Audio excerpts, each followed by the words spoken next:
S ಪ್ರಚಲಿತಕ್ಕೆ ಸ್ವಾಗತ. ನಾನು Chaitra. S ಈಗಾಗಲೇ ನಾವು ಗಮನಿಸ್ತಾ ಇರಬಹುದು ಆಧುನಿಕತೆ ಎಷ್ಟು ಡೆವಲಪ್ಮೆಂಟ್ ಆಗಿದೆ ಅನ್ನುವಂಥದ್ದು. ಆ ನಿಟ್ಟಿನಲ್ಲಿ ಗಮನಿಸೋದಾದ್ರೆ ಕೆಲವೊಂದಿಷ್ಟು ಆಧುನಿಕ ತಂತ್ರಜ್ಞಾನಗಳು ಕೂಡ ಹೆಚ್ಚಿನ ಸಂಖ್ಯೆಯಲ್ಲಿ ಆಕರ್ಷಣೆ ಆಗ್ತಾ ಇರುವಂಥದ್ದು. ಆ ನಿಟ್ಟಿನಲ್ಲಿ ಯುವಕರು ಹೆಚ್ಚಿನ ಸಂಖ್ಯೆಯಲ್ಲಿ ಆಧುನಿಕ ತಂತ್ರಜ್ಞಾನವನ್ನು ಬಳಸಿಕೊಳ್ಳುವಂತಹ ರೀತಿಯಲ್ಲಿ ಹೆಚ್ಚಿನ ಸಂಖ್ಯೆಯಲ್ಲಿ ಬಳಸಿಕೊಳ್ತಾ ಇದ್ದಾರೆ. ಒಂದು ಕಡೆಯಲ್ಲಿ ಆಧುನಿಕತೆಯಿಂದ ಆಧುನಿಕ ತಂತ್ರಜ್ಞಾನಗಳಿಂದ ಹೆಚ್ಚಿನ ಲಾಭ ಆಗ್ತಾ ಇದೆ ಅಂತ ಹೇಳಿದ್ರೆ, ಇನ್ನೊಂದು ಕಡೆಯಲ್ಲಿ ಅದರಿಂದ ಸಾಕಷ್ಟು ರೀತಿಯ ಅನಾಹುತಗಳು ಸಂಭವಿಸ್ತಾ ಇದೆ ಅನ್ನುವಂಥದ್ದು. ಇದಕ್ಕೆಲ್ಲ ಮುಖ್ಯವಾಗಿ ಆಧುನಿಕತೆ ತಂತ್ರಜ್ಞಾನದ ಒಂದು ಸಮಸ್ಯೆ ಅಂತ ಹೇಳಲಿಕ್ಕೆ ಸಾಧ್ಯ ಆಗೋದಿಲ್ಲ. ಆದ್ರೆ ಅಂತಹ ಒಂದು ಕೆಲವೊಂದಿಷ್ಟು ಬೆನಿಫಿಟ್ ಅನ್ನ ನಾವು ಎಷ್ಟರ ಮಟ್ಟಿಗೆ ಬಳಸಿಕೊಳ್ಳಬೇಕು ಅನ್ನುವಂಥದ್ದು ಕೂಡ ಬಹಳ ಮುಖ್ಯವಾಗಿ ಕಂಡು ಬರುತ್ತೆ. ಇತ್ತೀಚಿನ ದಿನಗಳಲ್ಲಿ ನಾವು ಗಮನಿಸೋದಾದ್ರೆ ಹೆಚ್ಚಿನ ಸಂಖ್ಯೆಯಲ್ಲಿ ಇದೀಗ ಸೆಲ್ಫಿಗಳನ್ನ ತೆಗೆದುಕೊಳ್ಳುವಂತಹ ಸಂಖ್ಯೆ ಹೆಚ್ಚಾಗ್ತಾ ಇರುವಂತದ್ದು. ಈಗಾಗಲೇ ಗಮನಿಸೋದಾದ್ರೆ ಸೆಲ್ಫಿ ತೆಗೆದುಕೊಳ್ಳೋದ್ರಲ್ಲೇ ಭಾರತ ಮೊದಲ ಸ್ಥಾನವನ್ನ ಗಳಿಸಿದೆ ಅಂತ ಹೇಳ್ಬೋದು. ಯಾಕಂದ್ರೆ ಅಷ್ಟೊಂದು ಸೆಲ್ಫಿ ತೆಗೆದುಕೊಳ್ಳುವಂತಹ ಒಂದು ಗೀಳಿಗೆ ಜನ ಹೋಗಿರುವಂತದ್ದು. ಆ ನಿಟ್ಟಿನಲ್ಲಿ ತಮ್ಮ ಪ್ರಾಣವನ್ನ ಕಳೆದುಕೊಳ್ತಾ ಇರುವಂತಹ ಪ್ರಸಂಗಗಳು ಕೂಡ ಎಷ್ಟೋ ರೀತಿಯಲ್ಲಿ ನಾವೀಗ ಗಮನಿಸ್ತಾ ಇರಬಹುದು. ಎಸ್ ಇದ್ರ ಬಗ್ಗೆ ಇವತ್ತು ನಮ್ಮ ಜೊತೆ ಚರ್ಚೆ ಮಾಡ್ಲಿಕ್ಕಿದ್ದಾರೆ SP ಚಂಗಪ್ಪ ಅವರು ಹಾಗೆ ಮೋಹನ್ ರಾಜ್ KR ಅವರು. ಇಬ್ರು ಕೂಡ ಕಾರ್ಯಕ್ರಮಕ್ಕೆ ಸ್ವಾಗತ ಸರ್. ಓಕೆ, ಈಗಾಗಲೇ ನಾವು ಚಂಗಪ್ಪ ಅವರೇ ಗಮನಿಸ್ತೀವಿ ಸಾಕಷ್ಟು ರೀತಿಯಲ್ಲಿ ಈಗಾಗಲೇ ಸೆಲ್ಫಿ ತೆಗೆದುಕೊಳ್ಳುವಂಥದ್ದು ಒಂದು ಆಧುನಿಕತೆ ಬಂದಿದೆ ಅಥವಾ ಸಾಕಷ್ಟು ರೀತಿಯ ತಂತ್ರಜ್ಞಾನಗಳು ಡೆವಲಪ್ ಆಗಿದೆ ಅಂತ ಹೇಳಿದ್ರೆ ಅದನ್ನ ಯಾವ ರೀತಿಯಲ್ಲಿ ಬಳಸ್ಕೊಳ್ಬೇಕು ಅನ್ನೋದು ಕೂಡ ಒಂದು ಲಿಮಿಟೇಷನ್ ಅನ್ನುವಂಥದ್ದು ಇರುತ್ತೆ. ಆದ್ರೆ ಯಾಕೆ ಈ ರೀತಿ ಸೆಲ್ಫಿ ಗೀಳಿಗೆ ಹೆಚ್ಚಿನ ಜನ ಒಂಥರ ಬಲಿಯಾಗ್ತಾ ಇದ್ದಾರೆ ಅಂತ? ಈ ಆಧುನಿಕತೆಯಲ್ಲಿ ಏನಾಗಿದೆ ಅಂತ ಹೇಳಿದ್ರೆ, ತಾವು ಸೆಲ್ಫಿ ಬಗ್ಗೆ ಹೇಳಿದ್ರಿ, ವಿಡಿಯೋ ಗೇಮ್ಸ್ಗಳು, ಬೇರೆ ಬೇರೆ ರೀತಿಯ ಈ ಘಟನೆಗಳಿಗೆ ಕಾರಣ ಈ ಆಧುನಿಕ ತಂತ್ರಜ್ಞಾನ. ಒಂದು ರೀತಿಯಲ್ಲಿ ತಂತ್ರಜ್ಞಾನದ ದುರ್ಬಳಕೆ ಆಗ್ತಾ ಇದೆ. ಆಕ್ಚುಲಿ ಅದರ ಬಳಕೆ ಆಗ್ತಾ ಇಲ್ಲ. ಹೆಚ್ಚು ಬಳಕೆ ಆಗ್ಬೇಕು. ಒಳ್ಳೆ ಎಲ್ಲಾ ಕ್ಷೇತ್ರಗಳಲ್ಲಿ ಬಳಕೆ ಆಗ್ತಾ ಇದ್ರೆ ದೇಶದ ಯುವಜನಾಂಗ ಇದರಲ್ಲಿ ಹೆಚ್ಚು ದುರ್ಬಳಕೆ ಆಗೋದ್ರಲ್ಲಿ ತಲ್ಲೀನರಾಗಿದ್ದಾರೆ ಅಂತ ಕಾಣ್ತಾ ಇದೆ.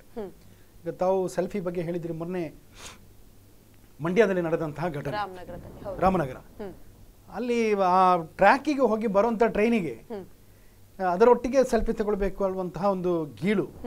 ಅದನ್ನ they think it is an adventure. ಅದೇನೋ ದೊಡ್ಡ ಸಾಧನೆ ಮಾಡ್ತಾ ಇರುವಾಗೆ.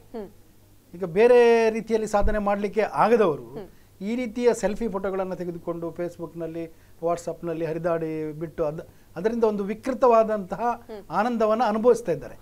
ಅದೇ ಸಮಯವನ್ನ ಬೇರೆ ಗೀಳುಗಳಿಗೆ, ಫಾರ್ ಎಕ್ಸಾಂಪಲ್ ಮೌಂಟೇನಿಯರಿಂಗ್ ಇರ್ಬೋದು, NCC, NSS, ಸ್ಪೋರ್ಟ್ಸ್ ಆಕ್ಟಿವಿಟೀಸ್ ಅದರಲ್ಲಿ ಇನ್ವಾಲ್ವ್ ಆಗಿ ಅದರಲ್ಲಿ ಅಚೀವ್ ಮಾಡಿದ್ರೆ ಅದು ಒಂದು ಸಾಧನೆ ಅಂತ ಹೇಳ್ಬೋದು. ಇದು ಅದಕ್ಕೆ ವ್ಯತಿರಿಕ್ತವಾಗಿ ಆಧುನಿಕತೆಯನ್ನ ಅಪಹಾಸ್ಯಕ್ಕೆ ಈಡು ಮಾಡುವಂತ ಒಂದು ಪ್ರವೃತ್ತಿ ಅಂತ ಹೇಳ್ಬೋದು ಇದನ್ನ. ಹಾಗೆ ನೀವೇನು ಆಕ್ಚುಲಿ ಸೆಲ್ಫಿ ನಮ್ಮ ಸರ್ ಹೇಳಿದಾಗೆ ಸೆಲ್ಫಿ ಅಂತ ವಿಚಾರ ಬೇಕು, ಆದ್ರೆ ಅತಿರೇಕ ಆಗಬಾರ್ದು ಅಂತ. ಸೆಲ್ಫಿ ಅನ್ನೋದು ತನ್ನ ತಂತ್ರಜ್ಞಾನದ ಇರ್ತಕ್ಕಂಥ ಬೆಳೆದಂತ ವಿಚಾರ. ಸೆಲ್ಫಿ ಯಾವುದಕ್ಕೆ ತೆಗೆದುಕೊಳ್ಳಬೇಕು, ಯಾವುದಕ್ಕೆ ನಾವು ಉಪಯೋಗಿಸ್ಬೇಕು ಅನ್ನೋ ವಿಚಾರದಲ್ಲಿ ಮಾತ್ರ ನಾವು ಇರಬೇಕು ಹೊರತು ಇವತ್ತೇನಾಗಿದೆ ಅಂದ್ರೆ ಅದೊಂದೇ ಸಾಧನೆ ಜೀವನದಲ್ಲಿ. ನಾನು ಬರುತ್ತಂತ ಟ್ರೈನ್ ಎದುರುಗಡೆ ಹೋಗಿ ಸೆಲ್ಫಿ ತೆಗ್ದೇನೆ ಅಂತ ಮಕ್ಕಳು ತೋರಿಸುವ ಮುಖಾಂತರ ಏನೋ ಒಂದು ಸಾಧನೆ ಮಾಡಿದ್ದೇನೆ ಮನೋಭಾವ ಇಟ್ಕೊಂಡು ಮಾಡ್ತಾರೆ. ಇದು ಖಂಡಿತ ಅದರ ಬಗ್ಗೆ ನಾವು ಕಡಿವಾಣ ಹಾಕುವಂಥ ಕೆಲಸ ಇವತ್ತು ಆಗಬೇಕು. ಯಾಕಂದರೆ ಹೇಳಿದೆ, ಈ ಚಿಕ್ಕ ಚಿಕ್ಕ ಮಕ್ಕಳು ಈ ಸೆಲ್ಫಿಯ ವಿಚಾರದಲ್ಲಿ ಹೋಗಿ ಅವರು ಏನು ವಯಸ್ಸಿನಲ್ಲಿ ಯಾವ ಕೆಲಸ ಮಾಡಬೇಕು ಅನ್ನೋದನ್ನು ಮರೀತಾರೆ. ಸೆಲ್ಫಿ ಗೀಲಲ್ಲಿ ಬೀಳ್ತಾರೆ, ಮತ್ತೇನೋ ಒಂದು ವಿಚಾರಕ್ಕೆಲ್ಲ ಹೋಗ್ತಾರೆ. ಅದಕ್ಕೋಸ್ಕರ ಸೆಲ್ಫಿ ಬೇಕು, ಒಂದು ಕಡೆಯಿಂದ ಸೆಲ್ಫಿ ಬೇಕು, ಒಂದು ಕಡೆಯಿಂದ ಆ ಸೆಲ್ಫಿನ ಯಾವ ಸಮಯದಲ್ಲಿ ಯೂಸ್ ಮಾಡಬೇಕು ಆ ಸಮಯದಲ್ಲಿ ಮಾತ್ರ ಸೆಲ್ಫಿ ತೆಗುವಂಥ ಕೆಲಸದಲ್ಲಿ ಇರಬೇಕು. ಇವತ್ತೇನಾಗ್ತದೆ ಅಂದರೆ ನಮ್ಗೆ ಗೊತ್ತಿರ್ಬೋದು, ಮೊನ್ನೆ ಬಂದಂಥ ವಿಚಾರಗಳಿಗೆ ಹೋಗಿ ಕೆಲವರು ಅವರನ್ನು ಮೈ ಮರೆಯುತ್ತಾರೆ. ಈ ಸೆಲ್ಫಿ ತೆಗುವ ವಿಚಾರದಲ್ಲಿ ಮೈ ಮರೆತು ಅವ್ರ ಪ್ರಾಣವನ್ನು ತ್ಯಾಗ ಮಾಡುವಂಥ ಕೆಲಸ ಘಟನೆಗಳು ತುಂಬ ಘಟನೆಗಳಿಗೆ ಈ ನಮ್ಮ ರಾಜ್ಯದಲ್ಲಿ ನಡೀತಿದೆ, ಹೊರ ರಾಜ್ಯದಲ್ಲಿ ನಡೀತಿದೆ, ಅಂತಾರಾಷ್ಟ್ರೀಯ ಕೆಲವು ದೇಶಗಳಲ್ಲಿ ನಡೆದಿದೆ. ಅದಕ್ಕೋಸ್ಕರ ಈ ಸೆಲ್ಫಿ ಅನ್ನೋಂಥ ಹುಚ್ಚು ಜನಸಾಮಾನ್ಯರಿಗೆ ಈ ಚಿಕ್ಕ ಚಿಕ್ಕ ಪ್ರಾಯದ ಮಕ್ಕಳಿಗೆ ಬಂದಿದೆ. ತಂದೆ ತಾಯಿಯಂದಿರು ಮೊದಲು ಒಂದು ಕೆಲಸ ಮಾಡಬೇಕಾದ್ರೆ ಈ ಚಿಕ್ಕ ಚಿಕ್ಕ ಮಕ್ಕಳಿಗೆ ಸೆಲ್ಫಿ ವಿಚಾರ ಯಾವುದೇ ಆಗಲಿ, ಸೆಲ್ಫಿ ಆಗಲಿ, ಇನ್ನು ವಿಡಿಯೋ ಗೇಮ್ ಇರಲಿ, ಯಾವ ಗೇಮ್ ಇರಲಿ, ಇದರ ಬಗ್ಗೆ ಆಕರ್ಷಣೆ ಆಗ್ತಾ ಇರುವಂಥ ಸಂದರ್ಭದಲ್ಲಿ ತಿಳಿಯಲು ಕೆಲವೊಂದು ಕೆಲಸವನ್ನು ಮಾಡಬೇಕು. ಅವರಿಗೆ ಆ ಹುಚ್ಚಿಗೆ ಅವರ ಆ ಒಂದು ಅಡಿಕ್ಟ್ ಆಗದ ರೀತಿಯಲ್ಲಿ ಅವರು ತಂದೆ ತಾಯಿಯವರು ಎಚ್ಚರಿಸುವಂಥ ಕೆಲಸವನ್ನು ಮಾಡಬೇಕು ಅಂತ ಹೇಳೋದು ಅಷ್ಟೇ. ಹಾಗಿದೆ, ಈಗಾಗಲೇ ನಾವು ಮೊಬೈಲ್ ಬಳಕೆ ಕೂಡ ಹೆಚ್ಚಾಗಿ ಕಂಡು ಬರ್ತಾ ಇರುವಂತದ್ದು. ಇದೀಗ ಮೊಬೈಲ್ ಅನ್ನ ಎಷ್ಟು ಮಟ್ಟಿಗೆ ಬಳಸಬೇಕು ಅನ್ನುವಂಥದ್ದು ಮಕ್ಕಳಿಗೆ ಗೊತ್ತಿಲ್ವಾ ಅಥವಾ ಅದರಿಂದ ಪೇರೆಂಟ್ಸ್ ಅದಕ್ಕೆ ಹೆಚ್ಚಿನ ಗಮನ ಕೊಡ್ತಾ ಇಲ್ವೋ ಹೇಗೆ ಅಂತ? It starts from home. ಈಗ ಏನಿದ್ರು ಕೂಡ ಮನೆಯಿಂದ ಪ್ರಾರಂಭ ಆಗ್ತದೆ. ನಾನು ಒಬ್ಬ ಪೇರೆಂಟ್ ಆಗಿ ಹೇಳೋದಾದ್ರೆ, ನಾವು ಕೂಡ ಮನೆಯಲ್ಲಿ ಸಂಸ್ಕಾರ ಕೊಟ್ಟ ಹಾಗೆ ಮಕ್ಕಳು ಬೆಳೀತಾರೆ ಹೊರತು ಮನೆಯಲ್ಲಿ ಒಳ್ಳೆ ಸಂಸ್ಕಾರ ಕೊಡದಿದ್ರೆ ಈ ರೀತಿ ಪರಿಸ್ಥಿತಿ ಆಗ್ತದೆ. ತಂದೆ ಒಂದು ಕಡೆ ಕೆಲಸ, ತಾಯಿ ಒಂದು ಕಡೆ ಕೆಲಸ, ಮಕ್ಕಳ ನಿರ್ಲಕ್ಷ್ಯ, ಇದರಿಂದ ಇಂಥ ಸಮಸ್ಯೆಗಳು ಉಲ್ಬಣ ಆಗ್ತದೆ. ಈಗ ನನ್ನ ಮಕ್ಕಳೇ ನಾನು ಉದಾಹರಣೆಗೆ ತೆಗೆದುಕೊಂಡ್ರೆ, ನಾವು ಮೊದಲಿಂದಲೂ ಇದನ್ನ ಯಾವುದು ನಮ್ಮ ಮೊಬೈಲ್ ಫೋನನ್ನು ಡಿಗ್ರಿ ಆಗೋರಿಗೆ ಅವ್ರಿಗೆ ಕೊಡಲಿಲ್ಲ. ಅವರು they are also did not anticipate. ಅವರಿಗೆ ಬುಕ್ಸನ್ನು ಯಾವ ಬುಕ್ಸ್ ಬೇಕಾದರೂ ತೆಗೆದು ಕೊಡ್ತಾ ಇದ್ವಿ ನಾವು. ಸೊ ಅದರಿಂದ ಓದುವ ಗೀಳು ಬಂತು ಅವರಿಗೆ ಜಾಸ್ತಿ, ಇದರ ಹುಚ್ಚು ಕಡಿಮೆ ಆಯಿತು. ಆ ಓದುವ ಗೀಳು ಇನ್ನೂ ಕೂಡ ಕಂಟಿನ್ಯೂ ಆಗ್ತಾ ಇದೆ. ಈಗ ಸೆಲ್ಫಿಯಲ್ಲಿ ಎಂಥದ್ದು ಕೊಟ್ಟರು ಕೂಡ ಆ ಓದುವ ಗೀಳು ಅವರು ಬಿಡೋದಿಲ್ಲ. ಅದರಿಂದ ಹೇಳುವಂಥದ್ದು ಸೆಲ್ಫಿ ಬೇಕು, ನಮ್ಮ ಮಿತ್ರರು ಹೇಳಿದಾಗೆ ಸೆಲ್ಫ್ ಕಂಟ್ರೋಲ್ ಕೂಡ ಬೇಕು. ಸೊ ಅದನ್ನು ಬಿಟ್ಟು ಈಗ ಏನಾಗಿದೆ, ಪೇರೆಂಟ್ಸು ಉತ್ತಮ ಸಂಸ್ಕಾರ ಕೊಡೋದ್ರಲ್ಲಿ ನಮ್ಮ ಸಮಾಜಕ್ಕೆ ವಿಫಲ ಆಗ್ತಾ ಇದೆ. ಈಗ ಎದ್ದೆದ್ದು ಈಗ ಪ್ರತಿಯೊಂದು ಘಟನೆಗಳು, ಎಲ್ಲಿ ನಡೆಯುವಂತಹ ಘಟನೆಗಳನ್ನು ತಾವು ಅವಲೋಕನ ಮಾಡಿ ನೋಡಿದರೆ ಇದೆಲ್ಲ ಮನೆಯಲ್ಲಿ ಸ್ವಲ್ಪ ಸಂಸ್ಕಾರ ಪ್ರಾರಂಭ ಆಗಬೇಕು. ಮನೆಯಲ್ಲಿ ಮಕ್ಕಳೊಟ್ಟಿಗೆ ಇಂಟಿಮೇಸಿ ಇರಬೇಕು. ಅವ್ರ ಹತ್ರ ಒಂದು ಫ್ರೆಂಡ್ಶಿಪ್ಪಲ್ಲಿ ನಾವು ನಡ್ಕೊಳ್ಬೇಕು ಅವರೊಟ್ಟಿಗೆ. ಮೊದಲಿನಾಗೆ ಈಗ ಬೈಲಿಕ್ಕೆ ಆಗೋದಿಲ್ಲ ಮಕ್ಕಳಿಗೆ. ಈಗ ಶಾಲಾ ಕಾಲೇಜುಗಳಲ್ಲಿ ಮೊನ್ನೆ ಯಾವುದೋ ಮಾಧ್ಯಮದಲ್ಲಿ ಬಂತು, ಯಾರೋ ಲೆಕ್ಚರರ್ ಹೊಡೆದ್ರು ಅಂತೇಳಿ. ಈಗ ನಮ್ಮನ್ನೆಲ್ಲ ಬೆಂಚಲ್ಲಿ ನಿಂತು ಸಿಕ್ಕಾಪಟ್ಟೆ ಹೊಡಿತಾ ಇದ್ರು. We are very happy. ಈಗ ಮುಟ್ಲಿಕ್ಕೆ ಆಗೋದಿಲ್ಲ ಮಕ್ಕಳಿಗೆ, ಮುಟ್ಟಿದ್ರೆ ಅವರೇ ಕಂಪ್ಲೇಂಟ್ ಕೊಡ್ತಾರೆ. So this is the situation. Sensitiveness ಜಾಸ್ತಿ ಆಗಿದೆ. ಈ ಆಧುನಿಕತೆ ಇದರಲ್ಲಿ ಏನಾಗಿದೆ, ಸೆನ್ಸಿಟಿವ್ನೆಸ್ ಜಾಸ್ತಿ ಆಗಿದೆ. ಇದು ಮಾನಸಿಕವಾಗಿ ಜನರು ಕುಗ್ಗಿದ್ದಾರೆ ಸ್ವಲ್ಪ. ಈ ತಾಂತ್ರಿಕತೆಯ ಪರಿಣಾಮವೋ ಏನೋ ಗೊತ್ತಿಲ್ಲ, ಅದರಿಂದ ಮಾನಸಿಕವಾಗಿ ಕುಗ್ಗಿದ್ದಾರೆ. ಈಗ ಉದಾಹರಣೆಗೆ ಈಗ ಬ್ಲೂ ವೇಲ್ ಏನು ಬಂದಿದೆ, is A psychological drop out ಮಾಡಿದಂಥ ಒಂದು ಪ್ಲಾನ್. ಅದು ಸೈಕಲಾಜಿಕಲ್ ಸ್ಟೂಡೆಂಟ್ ಆಗಿದ್ದವನು ಡ್ರಾಪ್ ಔಟ್ ಆದವನು ಏನೋ ಮಾಡಬೇಕು ಅಂತೇಳಿ, ಈ himself is A psychological patient. So ಅದರಿಂದ ಏನೋ ಒಂದು ಸಮಾಜದಲ್ಲಿ ಮಾಡಬೇಕು. ಅವರ ಹೇಳಿಕೆ ಏನು, ಇಟ್ಸ್ ಅ ಬಯೋಲಾಜಿಕಲ್ ವೇಸ್ಟ್ ಅನ್ನು ಎಲಿಮಿನೇಟ್ ಮಾಡಬೇಕು ಸೊಸೈಟಿಯಲ್ಲಿ ಅಂತ. ಬಯೋಲಾಜಿಕಲ್ ವೇಸ್ಟ್ ಅಂತ ಅದಕ್ಕೆ ಒಂದು ಟಾಸ್ಕ್ ಅನ್ನು ಕೊಡ್ತಾರೆ. 50 ಟಾಸ್ಕ್ ಅನ್ನು ಕೊಟ್ಟು ಅದನ್ನು ಕಂಪ್ಲೀಟ್ ಮಾಡುವಂಥದ್ದು. ಅದರಲ್ಲಿ ಮೈಗೆ ಗೀರಿಕೊಳ್ಳುವುದು, ಮೈಯಲ್ಲಿ ಬರೆಯುವುದು, ಮೈಯನ್ನು ಕೊರೆಯುವುದು. ಸೊ ಅನಗತ್ಯವಾದಂತಹ ವಿಚಾರಗಳನ್ನ ಈ ಯುವ ಜನರಲ್ಲಿ ತುಂಬುತ್ತಾರೆ. ಅವರಿಗೆ ಒಂಥರ ಫ್ಯಾಸಿನೇಟ್ ಆಗ್ತದೆ, ಒಂದು ರೀತಿಯ ಹೊಸ ಫ್ಯಾಷನ್ ಆಗಿ. ನಾನು ಬ್ಲೂ ವೇಲ್ ಆಡ್ತಾ ಇದ್ದೇನೆ ಅಂತ ಹೇಳಿದ್ರೆ ಅದೊಂದು ಏನೋ ಮೊದಲೆಲ್ಲ ನಾನು ಜೀನ್ಸ್ ಹಾಕಿದ್ದೇನೆ ಅನ್ನುವಂಥ ಒಂದು ಫ್ಯಾಷನೇಬಲ್ ಥಿಂಕಿಂಗ್ ಬಂದಿದೆ. ಈ ಫ್ಯಾಷನೇಬಲ್ ಥಿಂಕಿಂಗ್ ಇವರನ್ನ ಹಾಳು ಮಾಡ್ತಾ ಇದೆ.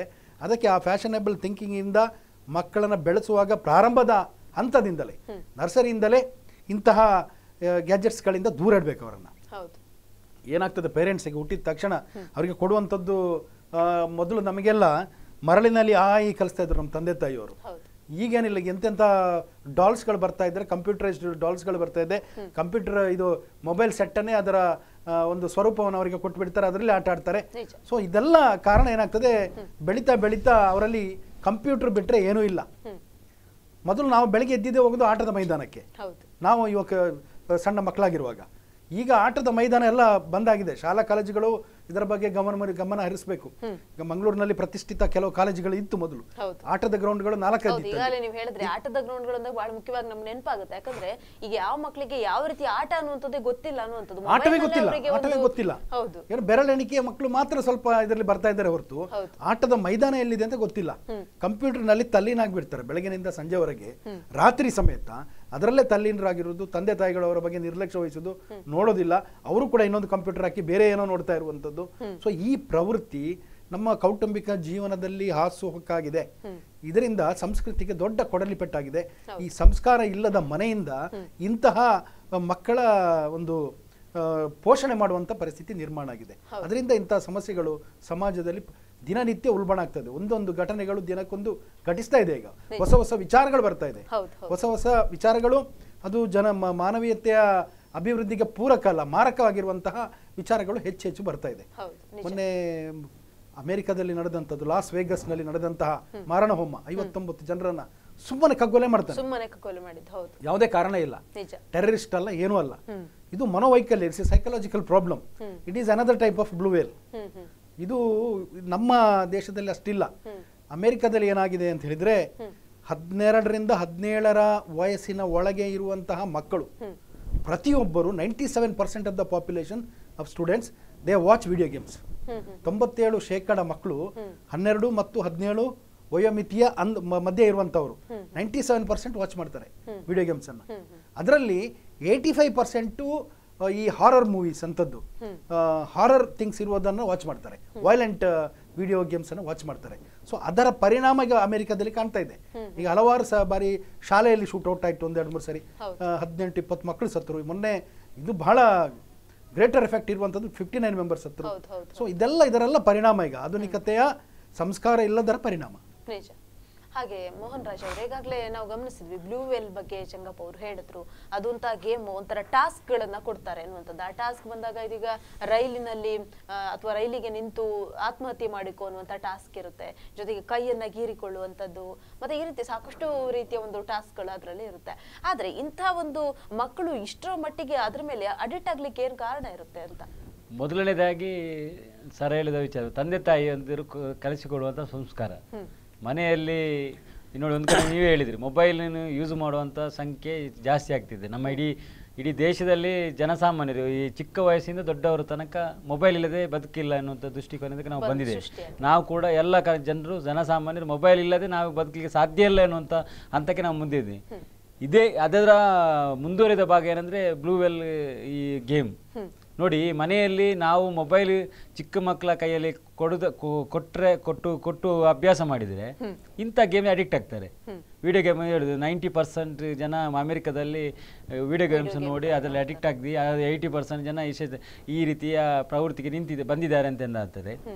ಒಂದು ವೇಳೆ ನಾವು ನೋಡಿ ಮೊಬೈಲ್ ಬಳಕೆಯನ್ನು ಕಡಿವಾಣ ಹಾಕಿದರೆ ನಮ್ಮ ಮಕ್ಕಳಿಗೆ ಮೊಬೈಲನ್ನು ಕೊಡದೆ, ಅವರು ಸರ್ ಹೇಳಿದಾಗೆ ಒಂದು ಹಂತಕ್ಕೆ ಅವರು ಡಿಗ್ರಿ ಮುಗಿಯುವ ತನಕ ಅವರಿಗೆ ಮೊಬೈಲ್ ಯೂಸ್ ಮಾಡುವಂಥ ಒಂದು ಅಷ್ಟೊಂದು ಅವರ ಕೈಯರಿಗೆ ಕೊಡೋದಂಥ ರೀತಿಯಲ್ಲಿ ನಾವು ಅವರಿಗೆ ಸಂಸ್ಕಾರವನ್ನು ಬೆಳೆಸಿಕೊಂಡು ಬಂದರೆ, ಮೊದಲಿನ ದಿವಸಗಳಲ್ಲಿ ನಾವು ಆಟದ ಮೈದಾನದಲ್ಲಿ ಆಡ್ತಾ ಇದ್ದೇವೆ. ನೀವು ಹೇಳಿದಾಗೆ ಆಟ, ಕೆಲವರಿಗೆ ಯಾವುದು ಆಟ ಅಂತ ಮಕ್ಕಳಿಗೆ ಗೊತ್ತಿಲ್ಲ.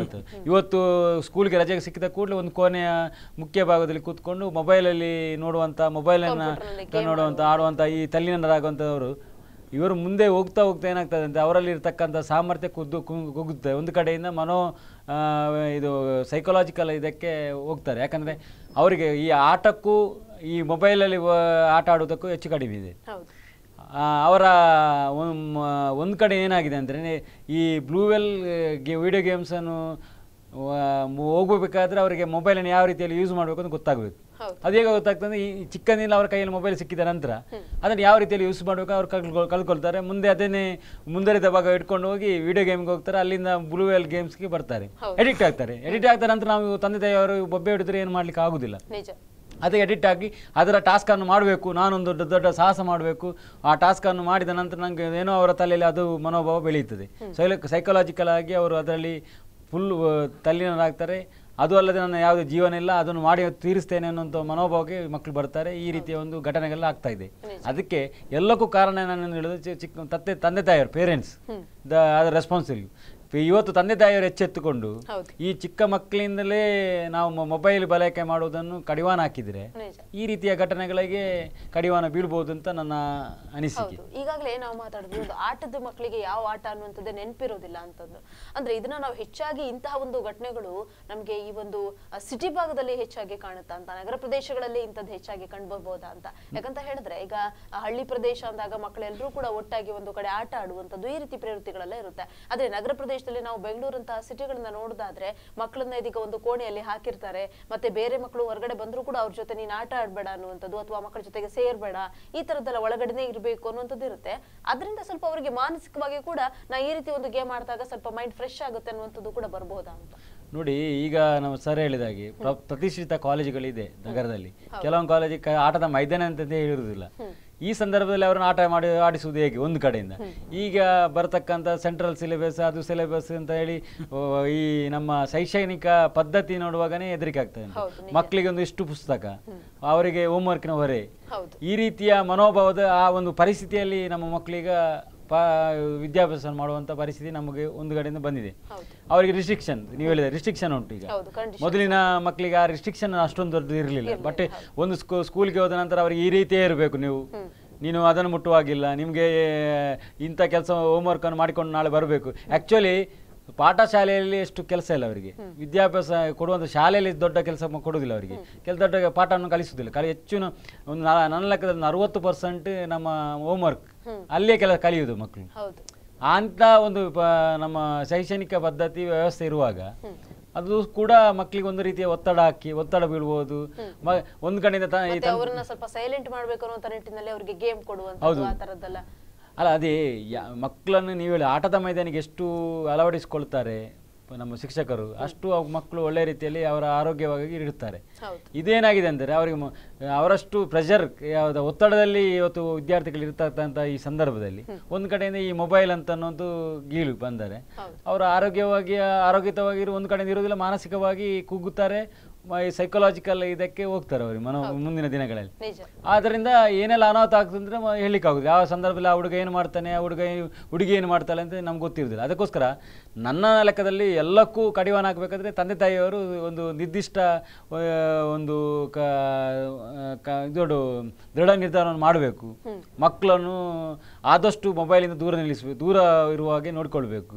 ಇದೇನಾಗಿದೆ ಅಂತಂದರೆ ಇವತ್ತು ಸರ್ ಹೇಳಿದಾಗೆ ಮಕ್ಕಳು ಒಂದು ಕಡೆಯಿಂದ ಮೊಬೈಲಲ್ಲಿ ಆಟ ಆಡುವಂಥ ಕೆಲಸ, ಇನ್ನೊಂದು ಕಡೆಯಿಂದ ತಂದೆ ತಾಯಿಯರು ಅವರು ಕೂಡ ಮೊಬೈಲಲ್ಲಿ ಇನ್ವಾಲ್ವ್ ಆಗಿರೋದನ್ನು ಕಾಣುತ್ತದೆ. ಒಂದು ಮನೆಯಲ್ಲಿ 4-5 ಮಂದಿ ಇದ್ದರೆ ಆ 4-5 ಮಂದಿಯಲ್ಲಿ ಮೊಬೈಲ್ ಇರ್ತದೆ. ನಾವು ಸಡನ್ ಭೇಟಿ ಕೊಟ್ಟಂಥ ಸಂದರ್ಭದಲ್ಲಿ 4-5 ಜನರು ಕೂಡ ಮೊಬೈಲಲ್ಲಿ ವಾಚ್ ಮಾಡ್ಕೊಳ್ಳುವಂಥ ನಾವು ಎದುರಿಸ್ತೇವೆ. ಆಗಿರುವಾಗ ಅಲ್ಲಿಯ ವಾತಾವರಣ ಮುಂದೆ ಹೇಗಿರ್ಬೋದು ಅಂತ. ಅದಕ್ಕೆ ಇಷ್ಟೆಲ್ಲಕ್ಕೂ ಒಂದು ವೇಳೆ ಸೆಲ್ಫಿ ಕೆಲವೊಮ್ಮೆ ಒಳ್ಳೆಯ ವಿಷಯಕ್ಕೆ ಉಪಯೋಗ ಮಾಡಲಿಕ್ಕೆ ಬರ್ತದೆ. ಯಾಕಂದರೆ ಕೆಲವೊಮ್ಮೆ ದೊಡ್ಡ ಹೈವೇ ನಮ್ಮೊಟ್ಟಿಗೆ ಸಿಕ್ಕಿದ್ರು, ಅವರೊಟ್ಟಿಗೆ ನಾವು ಸೆಲ್ಫಿ ತೆಗೆದೇನೆ. ಯಾಕಂದರೆ ಮುಂದೆ ಯಾವುದಾದ್ರೂ ನಾನು ಇಂಥವರ ಹತ್ರ ಭೇಟಿ ಮಾಡಿದ್ದೆ ಇವರು ತೋರಿಸುವಂಥ ಕೆಲಸಕ್ಕೋಸ್ಕರ ಒಂದು ಯೂಸ್ ಮಾಡ್ಬೋದು. ಬಟ್ ಈಗ ಏನಾಗಿದೆ ಅಂತಂದರೆ ಸಾಹಸ ಕೆಲಸ ಕೇಳಿರ್ತಾರೆ.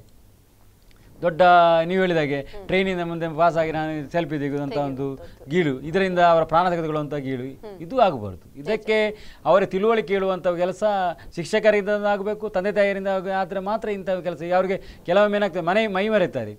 ಸೆಲ್ಫಿ ತೆಗೆಯುವ ವಿಚಾರದಲ್ಲಿ ಅವರ ಮೈ ಮರೆತು ಈ ರೀತಿಯ ಘಟನೆ ನಡೆದಿದೆ. ಇದಕ್ಕೆ ಕೂಡ ನಾವೊಂದು ಯಾವ ರೀತಿಯಲ್ಲಿ ಕಡಿವಾಣ ಹಾಕುವಂತ ಜನಸಾಮಾನ್ಯ ಯೋಚನೆ ಮಾಡುವಂತ ಕೆಲಸ ಇವತ್ತು ಪರಿಸ್ಥಿತಿ ನಮಗೆ ಬಂದಿದೆ. ಓಕೆ, ಇದ್ರ ಬಗ್ಗೆ ಇನ್ನಷ್ಟು ವಿಚಾರಗಳನ್ನ ಚರ್ಚೆ ಮಾಡೋಣ. ಒಂದು ಸಣ್ಣ ಬ್ರೇಕ್ ಅನ್ನ ತೆಗೆದುಕೊಳ್ಳೋಣ. ಎಸ್ ವೀಕ್ಷಕರೇ, ಇದ್ರ ಬಗ್ಗೆ ಇನ್ನಷ್ಟು ವಿಚಾರಗಳನ್ನ ಚರ್ಚೆ ಮಾಡ್ಲಿಕ್ಕಿದ್ದೇವೆ. ಅದಕ್ಕಿಂತ ಮುಂಚೆ ಒಂದು ಪುಟ್ಟ ಬ್ರೇಕ್.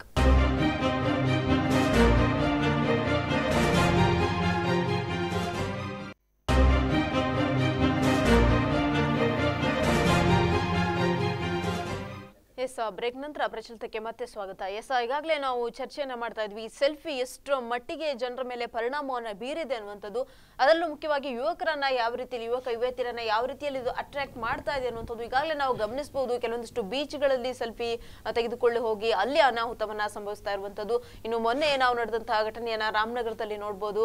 ರೈಲು ಬಂದಂತಹ ಸಂದರ್ಭದಲ್ಲಿ ಅಲ್ಲಿ ಹೋಗಿ ಸೆಲ್ಫಿ ತೆಗೆದುಕೊಳ್ಳುವಂತಹ ಪ್ರಯತ್ನವನ್ನ ಮಾಡಿದ್ರು. ಆ ಸಂದರ್ಭದಲ್ಲಿ ಏನೆಲ್ಲ ಅನಾಹುತಗಳು ಆಯ್ತು ಅನ್ನುವಂಥದ್ದು. ಇನ್ನು ಭಾರತದಲ್ಲಿ ಇಂತಹ ಅನಾಹುತಗಳು ಹೆಚ್ಚು ಅಥವಾ ಜಾಸ್ತಿಯಾಗಿ ಕಂಡು ಬರ್ತಾ ಇದೆ ಅನ್ನುವಂಥದ್ದು ಬಹಳ ಮುಖ್ಯವಾಗಿ ಒಂದು ಬೇಸರದ ಸಂಗತಿ ಅಂತಾನೆ ಒಂದು ಕಡೆ ಹೇಳ್ಬೋದು ಅನ್ನುವಂಥದ್ದು. ಎಸ್, ಹಾಗೆ SP ಚಂಗಪ್ಪ ಅವರೇ, ಈಗಾಗಲೇ ನಾವು ಗಮನಿಸ್ತಾ ಇದ್ವಿ ಭಾರತದಲ್ಲಿ ಇಂತಹ ಸೆಲ್ಫಿಯ ಒಂದು ಗೀಳು ಹೆಚ್ಚಾಗಿ ಜನರ ಮನಸ್ಸಲ್ಲಿ ಹೋಗಿದೆ ಅನ್ನುವಂಥದ್ದು. ಏನಂದ್ರೂ ಕೂಡ ಒಂದು ಸೆಲ್ಫಿ ನಾನು ತೆಗಿಬೇಕು, ಒಟ್ಟಾರೆಯಾಗಿ ನನ್ನ ಜೀವ ಹೋಗುತ್ತೆ ಅನ್ನುವಂಥದ್ದು ಕೂಡ ಅವರಿಗೆ ಇಲ್ಲ. ಆ ಒಂದು ಪ್ರಯತ್ನದಲ್ಲಿ ಆಗ್ತಾ ಇದೆ. ಆದ್ರೂ ಕೂಡ ನೀವು ಹೇಳಿದ್ರೆ ಇದೀಗ ಒಂದು ಮನೆಯವರು, ಪೋಷಕರ ಒಂದು ಜವಾಬ್ದಾರಿ ಇದರಲ್ಲಿ ಬಹಳ ಮುಖ್ಯವಾಗಿರುತ್ತೆ. ಅವರು ಇದ್ರ ಬಗ್ಗೆ ಹೆಚ್ಚಿನ ಗಮನ ಹರಿಸಬೇಕಾಗ್ತದೆ ಅನ್ನುವಂಥದ್ದು. ಅದೇ ರೀತಿ ನಾವು ಈಗಾಗಲೇ ಕೂಡ ಮಾತಾಡಿದ್ವಿ. ಒಂದು ಹೇಳಿದಾಗ ಈಗ ಒಂದು ಸೆಲ್ಫಿ ತೆಗೆಸಿಕೊಳ್ಳುವಂಥದ್ದಾಗಿರ್ಬೋದು ಅಥವಾ ಬ್ಲೂ ವೇಲ್ ಗೇಮ್ಗಳನ್ನ ಆಗಿರುವಂಥದ್ದಾಗಿರ್ಬೋದು. ಈಗ ಸೆಲ್ಫಿ ತೆಗೆಸಿಕೊಳ್ಬೇಕಂತ ಬೀಚ್ಗೆ ಹೋಗ್ತಾರೆ ಅಥವಾ ಅಲ್ಲಿ ಯಾವ ರೀತಿಯಲ್ಲಿ ಇವರು ಸೆಲ್ಫಿ ತೆಗೆದುಕೊಳ್ತಾರೆ ಅಂತ ಪೋಷಕರಿಗೆ ಒಂದು ಕಡೆ ಗೊತ್ತಿರೋದಿಲ್ಲ. ಇನ್ನೊಂದು ಕಡೆ ಬ್ಲೂ ವೇಲ್ ಗೇಮ್ ಅನ್ನು ಅವರು ಮನೆಯಲ್ಲಿ ಸಿಸ್ಟಮ್ ಇದ್ದಾಗ ಆಡದೇ ಇದ್ರೆ ಹೊರಗಡೆ ಸೈಬರ್ ಕೆಫೆಲಿ ಆಡ್ಬೋದು, ಅದು ಕೂಡ ಮನರಿಗೆ ಗೊತ್ತಾಗೋದಿಲ್ಲ. ಅಂತ ಸಂದರ್ಭದಲ್ಲಿ ಹೇಗೆ ಮಕ್ಕಳನ್ನ ಕಂಟ್ರೋಲ್ ಮಾಡ್ಲಿಕ್ಕೆ ಆಗ್ತದೆ? ಕಂಟ್ರೋಲ್ ಅದಕ್ಕೆ ನಾನು ಫಸ್ಟ್ ಹೇಳಿದೆ, ಹೌದು, ಮನೆಯೇ ಮೊದಲ ಪಾಠಶಾಲೆ ಅಂತ ಬಹಳ ಸಿಂಪಲ್ ಆಗಿ ನಾವು ಹೇಳ್ತೇವೆ. ನಿಜ, ಮೊದಲ ಪಾಠಶಾಲೆ ಅಲ್ಲಿ. ಹೌದು, ಈ ಸಂಸ್ಕಾರ ಯಾವಾಗ ಪ್ರಾಥಮಿಕ ಹಂತದಿಂದ ಕೊಡ್ತೀರಿ, ಒಂದು ಮಗುವಿನಿಂದ ಸ್ಟಾರ್ಟ್ ಆಗ್ತದೆ. ಈಗ ಮಕ್ಕಳ ಕೈಲಿ ಕೊಟ್ಬಿಡ್ತಾರೆ ಮೊಬೈಲ್, ಬಹಳ ಪ್ರೌಡ್ನೆಸ್, ನನ್ನ ಮಗು ಮೊಬೈಲ್ ಆಟ ಆಡ್ತಾ ಇದೆ, ಹೆಮ್ಮೆ ಎಂದು ಆನಂದಿಸ್ತಾರೆ. ಅದು ತಪ್ಪು, ಅದು ಕೊಡಬಾರ್ದು. ಲ್ಯಾಪ್ಟಾಪ್ ಸಣ್ಣ ಮಕ್ಕಳಿಗೆ, ಪ್ರೈಮರಿ ಇರುವಂತ ಸ್ಟೂಡೆಂಟ್ಸ್ಗಳಿಗೆ ಲ್ಯಾಪ್ಟಾಪ್ ಕೊಡ್ತಾರೆ, ತೆಗೆದುಕೊಡ್ತಾರೆ ತಂದೆ ತಾಯಿದ್ರು. ಸೊ ಇದರ ಪರಿಣಾಮ ಇದಾಗಬಾರ್ದು. There must be control. ಒಂದು ಏಜ್ ಲಿಮಿಟ್ ವರೆಗೆ ಅವರ ಒಂದು ಮಾನಸಿಕವಾಗಿ ಪ್ರೌಢಿಮೆ ಬರುವವರೆಗೆ, ಮೆಂಟಲಿ ಮೆಚೂರ್ ಆಗುವವರೆಗೆ ಅವರಿಗೆ ಇಂಥದನ್ನು ಕೊಡಬಾರ್ದು. ಸೊ ಅದರ ಆಗುಗಳು ಏನು, ಮತ್ತೆ ಇಂಟರ್ನೆಟ್ ವಾಚ್ ಮಾಡಬೇಕು. ಕರೆಕ್ಟ್, ಇಂಟರ್ನೆಟ್ಟಲ್ಲಿ ಎಜುಕೇಟಿವ್ ಆಗಿ ವಾಚ್ ಮಾಡಬೇಕು. ಈಗ ನಾವು ಇಬ್ಬರು ವಕೀಲರು, ನಮ್ಮ ಪ್ರೊಫೆಷನಲ್ಲೇ ನಾವು ಹೇಳೋದಿದ್ರೆ, ನಾವು ಮೊದಲೆಲ್ಲ ರೂಲಿಂಗ್ಸ್ ಅಂತ ಹೇಳ್ತೇವೆ ನಾವು, ಪ್ರೆಸಿಡೆಂಟ್ಸ್ ಇಂದ ಬೇರೆ ಕೇಸ್ನಲ್ಲಿ ರೂಲಿಂಗ್ಸ್ ಅನ್ನ ನೋಡ್ತಾ ಇದ್ದೀವಿ. ದೊಡ್ಡ ದೊಡ್ಡ ಪುಸ್ತಕಗಳನ್ನ ಖರೀದಿ ಮಾಡಿ ನೋಡ್ತಾ ಇದ್ದೀವಿ. ಇಡೀ ಆ ರೂಲಿಂಗ್ ಅನ್ನ ನಾವು ಓದ್ತಾ ಇದ್ದೇವೆ. ಈಗ ಏನಾಗಿದೆ, ಅಲ್ಲಿ ಕೇಸ್ ಹಾಕ್ತಾರೆ, ಇಲ್ಲೇ ಮೊಬೈಲ್ ನೋಡ್ತಾ ಇರ್ತಾರೆ. ಆ ಲ್ಯಾಪ್ಟಾಪ್ ಅಲ್ಲಿ ಅದ್ರಲ್ಲಿ ಹೆಡ್ ನೋಟ್ ಏನಿದೆ ಅಷ್ಟನ್ನು ಮಾತ್ರ ಹೇಳ್ಬಿಡ್ತಾರೆ ಅವರು. ಇಡೀ ಆ ರೂಲಿಂಗ್ ಅಲ್ಲಿ ಏನಿದೆ ಅಂತ ನೋಡೋದಿಲ್ಲ. ಸೊ ಇದರಲ್ಲಿ ಏನಾಗ್ತದೆ, ಓದುವವರಿಗೆಲ್ಲ ಅದರ ಅರಿವಿರ್ತದೆ. ಈ ಇಂಟರ್ನೆಟ್ ನೋಡಿ 5 ನಿಮಿಷದಲ್ಲಿ ಏನು ಹೇಳ್ತಾರೆ, ಟೆಂಪರರಿ ಇಟ್ ಇಸ್, ಅದೇನು ಅದರಲ್ಲಿ ಏನು ಅಷ್ಟು ಪರಿಣಾಮಕಾರಿಯಾಗಿರೋದಿಲ್ಲ, ಅದರಲ್ಲೇ ಇದು ಮಾಡ್ಲಿಕ್ಕೆ ಆಗುದಿಲ್ಲ. ಈ ಓದುವ ಹವ್ಯಾಸವನ್ನ ಪ್ರಾರಂಭಿಕ ಹಂತದಲ್ಲೇ ಬೆಳೆಸಬೇಕು. ಮತ್ತೆ ಇಂತಹ ಗೀಳಿನಿಂದ ದೂರ ಇಡಬೇಕಾದ್ರೆ ಅದಕ್ಕೆ ಆಲ್ಟರ್ನೇಟಿವ್ ಏನಂತ ಕೊಡ್ಬೇಕು ನಾವು ಮಕ್ಕಳಿಗೆ. ಫಾರ್ ಎಕ್ಸಾಂಪಲ್, ಈಗ ಓದುದು, ನೀವು ಅವರಿಗೆ ಒಂದು ಒಂದು ಆಕಾಂಕ್ಷೆಯನ್ನು ಗುರಿಯನ್ನ ಅವರಲ್ಲಿ ಆಗಲೇ ಸೃಷ್ಟಿ ಮಾಡಬೇಕು. ನಾನು ಇದಾಗಬೇಕು, IAS ಮಾಡಬೇಕು, ನಾನು ಡಾಕ್ಟರ್ ಆಗಬೇಕು, ಒಳ್ಳೆ ಲಾಯರ್ ಆಗಬೇಕು, ಒಳ್ಳೆ ಜಡ್ಜ್ ಆಗಬೇಕು ಅಂತಹ ಒಂದು ಭಾವನೆಯನ್ನು ಸಣ್ಣದ್ರಲ್ಲೇ ಇದು ಮಾಡಬೇಕು. ಅಂತ ಅಚೀವ್ಮೆಂಟ್ ಮಾಡಬೇಕಾದ್ರೆ ಇಂಥದನ್ನೆಲ್ಲ ಸ್ವಲ್ಪ ತ್ಯಾಗವನ್ನು ಮಾಡಬೇಕು. ಹಾಗೆ ಎಕ್ಸ್ಟ್ರಾ ಕರಿಕ್ಯುಲರ್ ಆಕ್ಟಿವಿಟೀಸ್ ಅದು ಬಹಳ ಕಡಿಮೆ ಆಗಿದೆ ಈಗ ಶಾಲಾ ಕಾಲೇಜುಗಳಲ್ಲಿ. ಈಗ ಏನಾಗಿದೆ, ನಾನು ಹೇಳಿದೆ ಮಂಗಳೂರಿನಲ್ಲೇ ಪ್ರತಿಷ್ಠಿತ ಹಲವಾರು ಕಾಲೇಜುಗಳಿದೆ. ಅದರೆಲ್ಲ ಮೊದಲು ನಾವು ಸಣ್ಣದಿರುವಾಗ ದೊಡ್ಡ ದೊಡ್ಡ ಪ್ಲೇ ಗ್ರೌಂಡ್ಸ್ ಇತ್ತು. ಈಗೆಲ್ಲ ಕಂಪ್ಯೂಟರ್ ಸೆಂಟರ್ ಆಗ್ಬಿಟ್ಟಿದೆ. ಅಲ್ಲಿ ಏನೂ ಇಲ್ಲ, ಕಾಲೇಜ್ ಗ್ರೌಂಡ್ಸೇ ಇಲ್ಲ, ಮಕ್ಕಳಿಗೆ ಆಡ್ಲಿಕ್ಕೆ ಇಲ್ಲ. ಮಕ್ಕಳು ಬರುದು ಅಲ್ಲಿ ಬಂದು ಕೂತ್ಕೊಂಡ್ರು ಸಹ ಎಲ್ಲಾದ್ರೂ ಪಾರ್ಕ್ನಲ್ಲಿ ಕೂತ್ಕೊಂಡು ಕಂಪ್ಯೂಟರ್ನಲ್ಲಿ ಆಟ ಆಡ್ತಾ ಇರ್ತಾರೆ, ಅಶ್ಲೀಲವಾದ ಚಿತ್ರಗಳನ್ನು ನೋಡ್ತಾ ಇರ್ತಾರೆ. ಸೊ ಇದು ಮಾನಸಿಕವಾಗಿ ಇಡೀ ಸಮಾಜದ ಮೇಲೆ, ಯುವ ಜನತೆ ಮೇಲೆ ಪರಿಣಾಮ ಬೀಳ್ತದೆ. ಅದಕ್ಕೆ ಹೇಳಿದ್ದು ಮನೆಯ ಮೊದಲ ಪಾಠಶಾಲೆ ಮನೆಯಿಂದಲೇ ಕಂಟ್ರೋಲ್ ಬೇಕು, ಮನೆಯಲ್ಲೇ ಒಳ್ಳೆ ರಿಲೇಶನ್ಶಿಪ್ ಎಸ್ಟಾಬ್ಲಿಷ್ ಮಾಡಬೇಕು. ಈಗ ಸಂಬಂಧಗಳು ಹಾಳಾಗ್ತಾ ಇದೆ. ಅಪ್ಪ ಮಗ ಅಪ್ಪನನ್ನು ಕೊಲ್ತಾರೆ. ಇವತ್ತು ಪೇಪರ್ ನೋಡಿರ್ಬೋದು ನೀವು, ಒಬ್ಬನಿಗೆ ಶಿಕ್ಷೆ ಆಗಿದೆ ಅಪ್ಪನನ್ನು ಕೊಂದವನಿಗೆ ಅಂತೇಳಿ. ಸೊ ಈ ರೀತಿಯ ಹಿಂಸೆ ಮನೋಭಾವ ಮನುಷ್ಯನಲ್ಲಿ ಬರೋದನ್ನ ನಾವು ತಡೆಗಟ್ಟಬೇಕಾದ್ರೆ ಇಂಥದ್ರಿಂದ ದೂರ ಫ್ರೆಂಡ್ಲಿ ಅಟ್ಮಾಸ್ಫಿಯರ್ ಮನೆಯಲ್ಲಿ ಇರಬೇಕು. ಕೌಟುಂಬಿಕವಾಗಿ ಗಂಡ ಹೆಂಡತಿ ಜಗಳ ಆಡ್ತಾ ಇದ್ರೆ ಕೂಸು ಬಡು ಆಟೋಮೆಟಿಕಲಿ ಅವನು ಬೇರೆ ಗೀಲಿಗೆ ಹೋಗ್ತಾನೆ. ಸೊ ಹಾಗೆ ಡ್ರಗ್ಸ್, ಈಗ ನಮ್ಮ ಸಮಾಜದಲ್ಲಿ, ಯುವ ಸಮಾಜದಲ್ಲಿ ದೊಡ್ಡ ಮಾಫಿಯಾ ಡ್ರಗ್ಸ್ ಕೂಡ. ಈಗ ಮಂಗಳೂರಿನಲ್ಲಿ ಹಲವಾರು ಕ್ರೈಮ್ ನಮ್ಮ ಸ್ನೇಹಿತರಿಗೆ ಗೊತ್ತಿದೆ. ಈಗ ರೀಸೆಂಟ್ ಆದಂತ ಮರ್ಡರ್ಗಳೆಲ್ಲ ಡ್ರಗ್ ಎಫೆಕ್ಟೆಡ್ ಎಲ್ಲ. ಈ ಡ್ರಗ್ ಮಾಫಿಯಾ ಕೂಡ ಬೆಳೀತಾ ಇದೆ. ಮತ್ತೆ ಇತ್ತೀಚೆಗೆ ಕಾರವಾರದಲ್ಲಿ ತಾವು ನೋಡಿದ್ರಿ, ಫಾಲ್ಸ್ ಹತ್ರ ಹೋಗಿದ್ದಾರೆ, ಇಡೀ ಕುಟುಂಬ ಅಲ್ಲಿದ್ದೆ, ಇಡೀ ಕುಟುಂಬ ಕೊಚ್ಚಿ ಹೋಗ್ತದೆ ಅಲ್ಲಿ ಎಲ್ಲ ಕಣ್ಣ ಎದುರೇ. ಸೊ ಅದು ಕೂಡ ಪ್ರಕೃತಿಯ ಎದುರು ನಾವು ಈಜಲಿಕ್ಕೆ ಆಗೋದಿಲ್ಲ.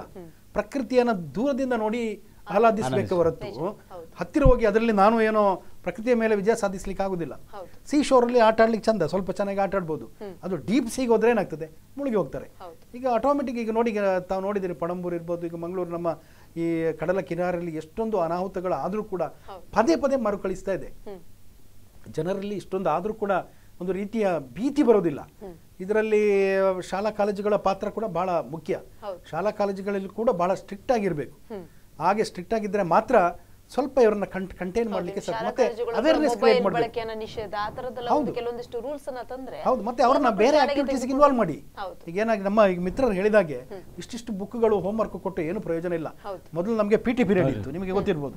PT ಪೀರಿಯಡ್ ಇತ್ತು, ಡ್ರಾಯಿಂಗ್ ಪೀರಿಯಡ್ ಇತ್ತು, ಎಕ್ಸ್ಟ್ರಾ ಕರಿಕ್ಯುಲರ್ ಆಕ್ಟಿವಿಟೀಸ್ ಬೇರೆ ಬೇರೆ ಪ್ರೇಯರ್ ಪೀರಿಯಡ್ ಇತ್ತು. ಅದ್ಯಾವುದೂ ಇಲ್ಲ. ಈಗ ನೀವು ಒಂದು ಓದಿ ಕಂಪ್ಯೂಟರ್ ಚೇಂಬರ್ಗೆ ಹೋಗಿ ಅಷ್ಟೇ, ಇನ್ನು ಮನೆಗೆ ಹೋಗಿ ಹೋಮ್ವರ್ಕ್ ಮಾಡಿ.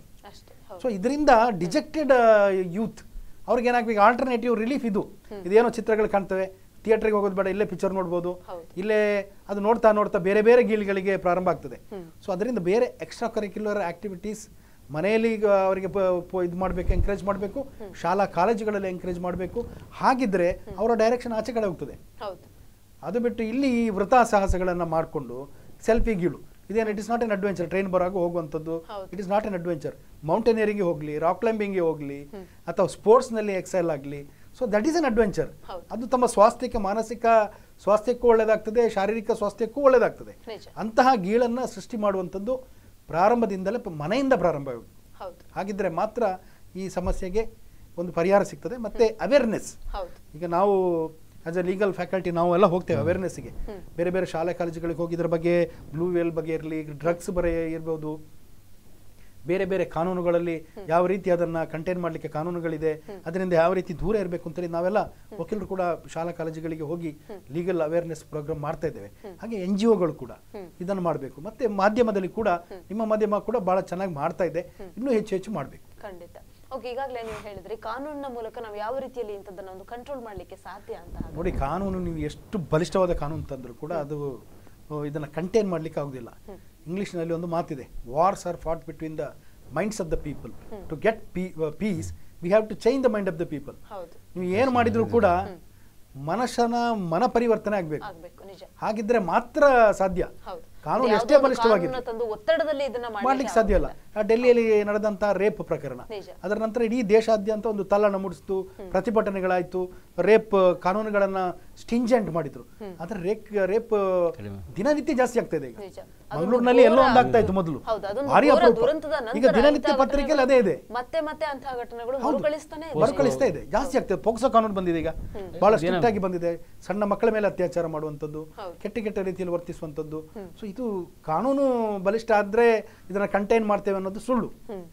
ಮಾನಸಿಕ ಪರಿವರ್ತನೆ, ಸಮಾಜದ ಮಾನಸಿಕ ಪರಿವರ್ತನೆ ಆಗದ ಹೊರತು ಇದಕ್ಕೆ ತಿಲಾಂಜಲಿ ಕೊಡ್ಲಿಕ್ಕೆ ಸಾಧ್ಯ ಇಲ್ಲ. ನಿಜ.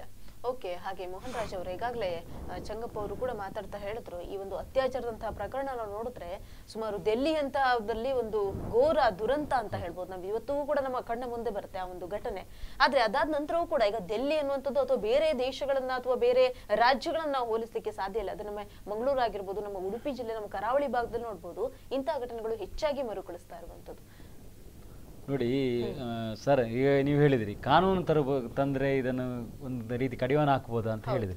ಕಾನೂನು ಯಾವುದಕ್ಕಿಲ್ಲ. ಇವತ್ತು ನಿಮ್ಮ ಡ್ರಗ್ ಆಗಲಿ ಗಾಂಜಕ್ಕಾಗಲಿ ಅದಕ್ಕೊಂದು ಸ್ಪೆಸಿಫಿಕ್ ಆಗಿ NDPS ಆ್ಯಕ್ಟ್ ಎಲ್ಲ ಇದೆ.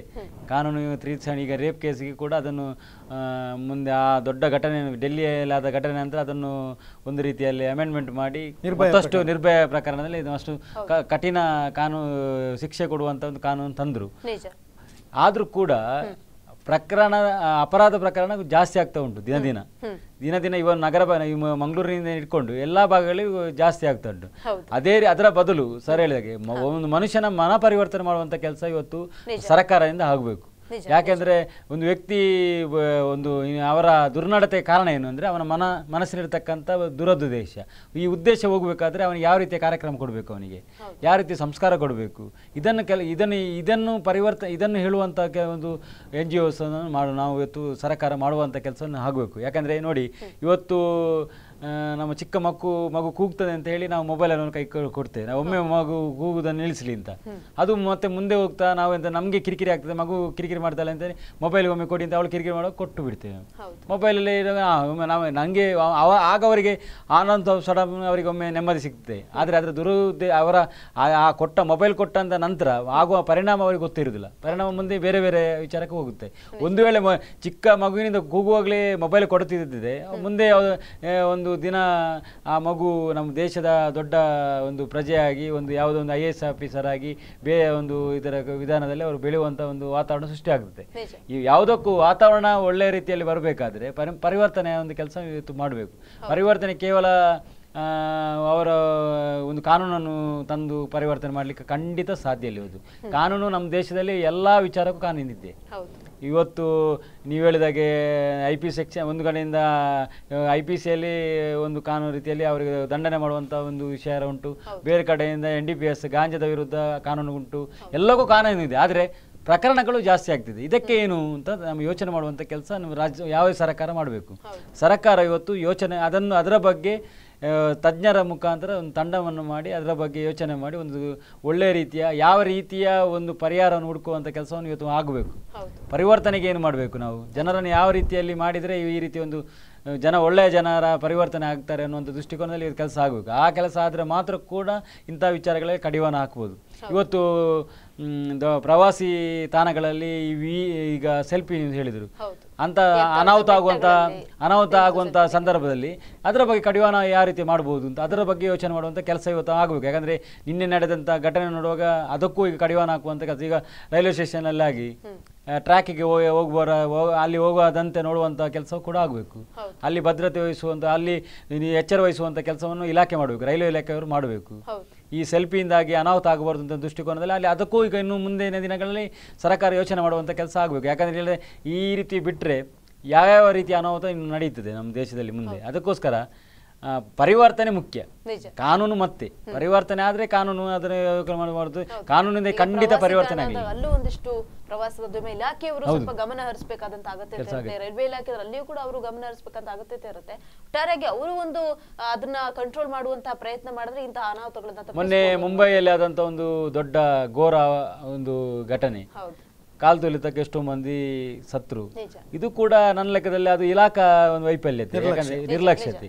ಇಂಥ ವಿಚಾರಗಳಲ್ಲಿ ಕೂಡ ಇವತ್ತು ಯೋಚಿಸಿ ಕಡಿವಾಣ ಹಾಕುವಂತ ನೋಡಿ, ಜನಸಾಮಾನ್ಯರಿಗೆ ತೊಂದರೆ ಆಗೋ ರೀತಿಯಲ್ಲಿ ಇಲಾಖೆಯವರು ನೋಡ್ಕೊಳ್ಬೇಕು. ಇವತ್ತು ಸೆಲ್ಫಿಗಳಲ್ಲಿ ಅನಾಹುತ ಆಗ್ತಾರೆ, ಸೆಲ್ಫಿಯನ್ನು ತೆಗೆಯುವಾಗ ಅಲ್ಲಿ ಅವ್ರ ಇನ್ಸ್ಟ್ರಕ್ಷನ್ ಕೊಡಬೇಕು, ಈ ಭಾಗದಲ್ಲಿ ಯಾರು ಸೆಲ್ಫಿ ತೆಗಿಬಾರ್ದು, ಟ್ರ್ಯಾಕ್ ಹತ್ತಿರ ಹೋಗಬಹುದು, ಅದಕ್ಕೆ ಯಾವ ಕಡಿವಾಣ. ಈ ರೀತಿಯ ಒಂದು ಯೋಜನೆಗಳನ್ನು ಹಾಕಿದ್ರೆ ಖಂಡಿತ ಇಂಥ ಅನಾಹುತವನ್ನು ತಡೆಗಟ್ಟಬಹುದು. ಹೊರತು ಕಾನೂನು ಇದೆ, ರೈಲ್ವೆ ಸ್ಟೇಷನ್ ಅಲ್ಲಿ ರೈಲ್ವೆ ಆಕ್ಟ್ ಎಲ್ಲ ಉಂಟು, ಎಲ್ಲ ಕಾನೂನು ಇದೆ.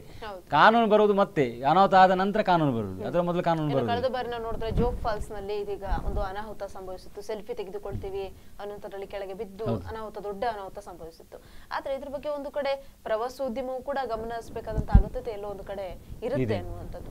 ಹಾಗೆ ಅದೀಗ ಚಂಗಪ್ಪ ಅವರೇ, ನಾವು ಗಮನಿಸ್ತೀವಿ ಈಗಾಗಲೇ ಎಷ್ಟೋ ಮಕ್ಕಳನ್ನ ಹೊರಗಡೆ ಆಟ ಆಡ್ಲಿಕ್ಕೆ ಬಿಡೋದಿಲ್ಲ, ಇಂತಹ ಒಂದು ಘಟನೆಗಳು ಕೂಡ ನಡೆಯುತ್ತೆ. ಅಂದ್ರೆ ಅವ್ರನ್ನ ಒಳಗಡೆನೆ ಕೂಡಿ ಹಾಕುವಂತಹ ಪ್ರಯತ್ನ. ಒಂದು ಕಡೆ ನಾವೆಲ್ಲರೂ ಕೂಡ ಒಂದೇ, ಅಥವಾ ನಮ್ಗೆ ಇವರ ಪರಿಚಯ ಇರಬೇಕು, ಸಮಾಜದಲ್ಲಿ ನಾವೊಂದು ಒಗ್ಗಟ್ಟಾಗಿ ಇರ್ಬೇಕಂತ ಹೇಳಿದ್ರೆ ಮಕ್ಕಳನ್ನ ಕೂಡ ಇದೀಗ ಬೇರೆ ಮಕ್ಕಳ ಜೊತೆ ಬೆರೆಯಲಿಕ್ಕೆ ಬಿಟ್ಟಾಗ ಮಾತ್ರ ಇಂತಹ ಒಂದು ಸಂಸ್ಕೃತಿ ಬರ್ಲಿಕ್ಕೆ ಸಾಧ್ಯ ಆಗುತ್ತೆ ಅನ್ನುವಂಥದ್ದು ಒಂದ್ ಕಡೆ. ಏನಾಗಿದೆ ಅಂತ ಹೇಳಿದ್ರೆ ಕೂಡಿಡೋದು ಅದಕ್ಕೆ ಇದಲ್ಲ, ಪರಿಹಾರ ಅಲ್ಲ. ಹೌದು. ಈಗ ಕೂಡಿ ಇಡೋದು ಅಂತ ಹೇಳಿದ್ರೆ ಕೂಡಿ ಇಡೋದೇ ಬೇಡ, ಅವರೇ ಕೂಡಿ ಕೂತ್ಕೊಳ್ತಾರೆ, ಮನೆಯಿಂದ ಹೊರಗೆ ಹೋಗೋದಿಲ್ಲ, ಮೊಬೈಲ್ ಕೊಟ್ಟರೆ ಅದು ಕೈಗೆ ನೋಡ್ಕೊಂಡು ಆಟ ಆಡ್ಕೊಂಡು ಇರ್ತಾರೆ. ಕ್ಲಾಸಿಗೆ ಕಾಲೇಜಿಗೆ ಹೋಗ್ಲಿ ಅಲ್ಲಿಯೂ ಅಷ್ಟೇ ಆಟ ಆಡ್ತಾ ಇರ್ತಾರೆ. ಎಷ್ಟರ ಮಟ್ಟಿಗೆ ಅಂದ್ರೆ ನಮ್ಮಲ್ಲಿ ಯುವಕರಲ್ಲಿ ನಮ್ಮ ವೃತ್ತಿಯಲ್ಲಿ ಕೂಡ ಇದ್ದಾರೆ, ಮೊಬೈಲ್ ಇಟ್ಕೊಂಡು ಕೊಡ್ತಾರೆ, ವಾಟ್ಸಪ್ ಅಂತೇಳಿ. ಈ ವಾಟ್ಸಪ್ನ ಯಾಕೆ ಯೂಸ್ ಮಾಡಬೇಕು ನಮ್ಮ ವೃತ್ತಿಯಲ್ಲಿ? ಈಗ ಫಾರ್ ಎಕ್ಸಾಂಪಲ್ ನಮ್ಗೆ ಯಾರೊಬ್ಬ ಬೆಂಗಳೂರೊಬ್ಬರು ವಕೀಲರಿದ್ದಾರೆ, ಇಂಥ ಒಂದು ನಾನು ಇಲ್ಲಿ ಸ್ಟೇಟ್ಮೆಂಟ್ ಹಾಕಿದ್ದೇನೆ, ನಿಮಗೆ ಕಾಪಿ ಕಳಿಸ್ತೇನೆ ಅಂತ ಹೇಳಿ ವಾಟ್ಸಪ್ಪಲ್ಲಿ ಕಳಿಸ್ತಾನೆ. So it is okay, easy way of communication. ಆದರೆ ಅದು ಮಿಸ್ಯೂಸ್ ಆಗಬಾರ್ದು.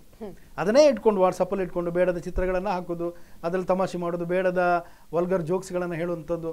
ಸೊ ಇದನ್ನೆಲ್ಲ ಟೈಮನ್ನು ವೇಸ್ಟ್ ಮಾಡೋದ್ರ ಬದಲು ಬೇರೆ ರೀತಿ, ಅದಕ್ಕೆ ನಾನು ಹೇಳಿದ್ದು ಆಟದ ಮೈದಾನ ಇಂಥದ್ದೆಲ್ಲ ಬಹಳ ಮುಖ್ಯ. ಮಕ್ಕಳನ್ನ ಆ ರೀತಿ ಬೆಳೆಸಬೇಕು ಹೊರತು ಈ ಸುಮ್ಮನೆ ಗ್ಯಾಜೆಟ್ಸ್ಗಳನ್ನು ಏನು ಇಂತಹ ಉಪಕರಣಗಳನ್ನು ಅವರ ಕೈಗೆ ಕೊಡುವಂಥದ್ದು, ಸಣ್ಣ ಪ್ರಾಯದಲ್ಲಿ ಕೊಡುವಂಥದ್ದು ಬಹಳ ತಪ್ಪು. ಮಕ್ಕಳು ಸಣ್ಣದಲ್ಲಿ ಏನು ಮಾಡಬೇಕು, they must become rough, mind rough ಆಗಬೇಕು. ಆಗ ಸಂಸಾರದಲ್ಲಿ ನಮ್ಮ ಮುಂದೆ ಬರುವಂಥ ಕಷ್ಟ ಸುಖಗಳನ್ನು ಎದುರಿಸಲಿಕ್ಕೆ ಅವರು ಬಲಿಷ್ಠರಾಗಿರ್ತಾರೆ. ಇದು ಏನೋ ನಾನು ಈಗಾಗಲೇ ಹೇಳಿದಾಗೆ ಸ್ವಾಮಿ ವಿವೇಕಾನಂದರು ಬಹಳ ಚೆನ್ನಾಗಿ ಹೇಳಿದರು, what I want the muscles of iron, nerves of steel, inside which dwells the mind of the same material ಅಂತ. ನನಗೆ ಉಕ್ಕಿನಂಥ ಸ್ನಾಯು, ಕಬ್ಬಿಣದಂತಹ ಶರೀರ ಇರುವಂತಹ ವ್ಯಕ್ತಿತ್ವ ನಿರ್ಮಾಣ ಮಾಡಬೇಕು. ಅಂತಹ ವ್ಯಕ್ತಿತ್ವ ನಿರ್ಮಾಣ ಆದರೆ ಅವರ ಮನಸ್ಸು ಕೂಡ ಅಷ್ಟೇ ಬಲಿಷ್ಠವಾಗಿರ್ತದೆ. ಆಗ ಬಲಿಷ್ಠ ಭಾರತವನ್ನು ನಾವು ಸೃಷ್ಟಿಸಬಹುದು ಅಂತೇಳಿ. ಸೊ ಅದಕ್ಕೆ ನಾವು ಅದಕ್ಕೆ ಆಕ್ಟಿವಿಟೀಸ್ ಕೊಡೋದಿಲ್ಲ, ಬರೀ ಇಂಥ ಆಕ್ಟಿವಿಟೀಸ್ಗಳಿಗೆ. ಕಂಪ್ಯೂಟರ್ ಅದು ಓದು, ಡಾಕ್ಟರ್ ಆಗಬೇಕು, ಇದು ಇಂಜಿನಿಯರ್ ಆಗಬೇಕು, ಅದು ಬಿಟ್ಟರೆ ಬೇರೆ ಇಲ್ಲ. ಬೇರೆ ಆಪ್ಷನ್ಸ್ ಎಷ್ಟಿದೆ ಸಮಾಜದಲ್ಲಿ, ಏನೆಲ್ಲ ಆಗ್ಬೋದು. ನಮ್ಮ ಜಿಲ್ಲೆಯಲ್ಲೇ ತೆಗೆದುಕೊಂಡ್ರೆ ಹಾಜಬ್ಬ ಒಬ್ಬ ಹಣ್ಣು ವ್ಯಾಪಾರಿ, ಈಗ ಶಾಲೆ ಏನೋ ಇದು ಮಾಡಿದ್ರು ನಮ್ಮ ಜಿಲ್ಲೆಯಲ್ಲಿ ಎಂತವರು, ನಮ್ಮ ಸಾಲುಮರ ತಿಮ್ಮಕ್ಕ. ಸೊ ಅವರ ಸಾಧನೆ ನೋಡಿ, ಆ ಗ್ರಾಮೀಣ ಮಟ್ಟದಲ್ಲಿ ಅವ್ರಿಗೆ ಎಜುಕೇಶನ್ ಇಲ್ಲದೆ ಮಾಡಿದಂತಹ ಸಾಧನೆ. ನಾನೊಂದೊಂದು ಉದಾಹರಣೆ ಕೊಡುವಂಥದ್ದು. ಮೊಬೈಲ್ ಫೋನ್ ಇರಲಿಲ್ಲ ಅಥವಾ ಇನ್ನೊಂದು ಯಾವ್ದು ಆಧುನಿಕ ತಂತ್ರಜ್ಞಾನ ಇರಲಿಲ್ಲ. ನಿಜ. ನಾವು ಈಗ ವಕೀಲರೇ ತಗೊಂಡ್ರೆ ನಮಗೆ ಮಾಡುವಂತ ಕೆಲಸ ತುಂಬಾ ಇದೆ. ನಮ್ಮ ಮೊನ್ನೆ ಟಿವಿಯಲ್ಲಿ ನೋಡ್ತೇವೆ, NDTVಯಲ್ಲಿ ಇದು 2ನೇ ಅಕ್ಟೋಬರ್ ತಾರೀಕಿಗೆ ನಮ್ಮ ವಕೀಲರೊಬ್ರು, ಅವ್ರ ಹೆಸರೇನು ಶಾ ಅಲ್ಲ, ಮೊಹಮ್ಮದ್ ಶಾನ ಏನಿರ್ಬೇಕಲ್ಲಿ, ಬಾಂಬೆಯಲ್ಲಿ ಅಡ್ವೊಕೇಟ್, ಈಸ್ ಅನ್ ಅಡ್ವೊಕೇಟ್. ಅಲ್ಲಿ ಇರುವಂತಹ ಜೂಹು ಬೀಚ್ ಅನ್ನ ಇಡೀ ಕ್ಲೀನ್ ಮಾಡಿದಂಥದ್ದು. 7,000 ಟನ್ ಕಸ ವಿಲೇವಾರಿ ಮಾಡಿದ್ದಾರೆ. ಅವ್ರದೇ ಒಂದು ದೊಡ್ಡ ಟ್ರೂಪ್ ಅನ್ನ ಇದು ಮಾಡಿದ್ದಾರೆ ಅವರು, 300-200 ಜನರ ಇದು ಮಾಡಿ. ಮೊನ್ನೆ ಕಾರ್ಯಕ್ರಮದಲ್ಲಿ ತಾವು ನೋಡಿರ್ಬೋದು, ನಿಮ್ಮ ಮಾಧ್ಯಮದಲ್ಲೆಲ್ಲ ಬಂದಿತ್ತು. ಅಮಿತಾಬ್ ಬಚ್ಚನ್ ಅವರೊಟ್ಟಿಗೆ ಕಾರ್ಯಕ್ರಮ, ಮತ್ತು 2ನೇ ತಾರೀಕಿಗೆ ನಡೆದಂತ ಗಾಂಧಿ ಜಯಂತಿಯಲ್ಲಿ ನಡೆದ ಕಾರ್ಯಕ್ರಮ. So we can involve in ಬೇರೆ ಪಬ್ಲಿಕ್ ಆಕ್ಟಿವಿಟೀಸ್ ಅಲ್ಲಿ ತುಂಬಾ ಇನ್ವಾಲ್ವ್ ಮಾಡ್ಲಿಕ್ಕೆ ಅವಕಾಶ ಇದೆ. ಪೇಂಟಿಂಗ್ ಮಾಡ್ಬೋದು, ಬೇರೆ ಬೇರೆ ಆಕ್ಟಿವಿಟೀಸ್ ಇದೆ, ಅದರ ಬಗ್ಗೆ ಇಂಟ್ರೆಸ್ಟ್ ಕ್ರಿಯೇಟ್ ಮಾಡಬೇಕು. ಈಗ ಏನಾಗಿದೆ, ಕ್ಲಾಸ್ ಅಲ್ಲಿ ಡ್ರಾಯಿಂಗ್ ಕ್ಲಾಸ್ ಇಲ್ಲ, PT ಕ್ಲಾಸ್ ಇಲ್ಲ, ಪ್ರೇಯರ್ ಕ್ಲಾಸ್ ಇಲ್ಲ. ಒಂದು ಕಡೆ ಈ ಸಾಂಸ್ಕೃತಿಕ ಕಾರ್ಯಕ್ರಮಗಳತ್ತ ಕೂಡ ಒಲವು ತೋರಿಸಬೇಕು, ಅಗತ್ಯತೆ ಇರುತ್ತೆ. ಕೇವಲ ಇದಿಷ್ಟೇ ಮಾಡ್ಬೇಕು, ಅದರಲ್ಲಿ ಕೂಡ ಜಾಗೃತಿ ಇರಬೇಕು. ಅಶ್ಲೀಲ ಇದಲ್ಲ. ಈಗ ಏನಾಗ್ಬಿಟ್ಟಿದೆ, ಅದು ಕೂಡ ಒಂದು ಟ್ರೆಂಡ್ ಆಗ್ಬಿಟ್ಟಿದೆ. ಈಗ ಸಣ್ಣ ಮಕ್ಕಳನ್ನ ತಗೊಂಡೋಗಿ dance competition, dance competition. Okay Changappa ಅವರೇ, ಚರ್ಚೆ ಮಾಡೋಣ, ಸಣ್ಣ ಬ್ರೇಕ್ ಅನ್ನ ತೆಕ್ಕೊಳ್ಳಿ. ಎಸ್ ವೀಕ್ಷಕರೇ, ಇದ್ರ ಬಗ್ಗೆ ಇನ್ನಷ್ಟು ವಿಚಾರಗಳನ್ನ ಚರ್ಚೆ ಮಾಡಲಿಕ್ಕಿದ್ದೇವೆ. ಅದಕ್ಕಿಂತ ಮುಂಚೆ ಒಂದು ಪುಟ್ಟ ಬ್ರೇಕ್.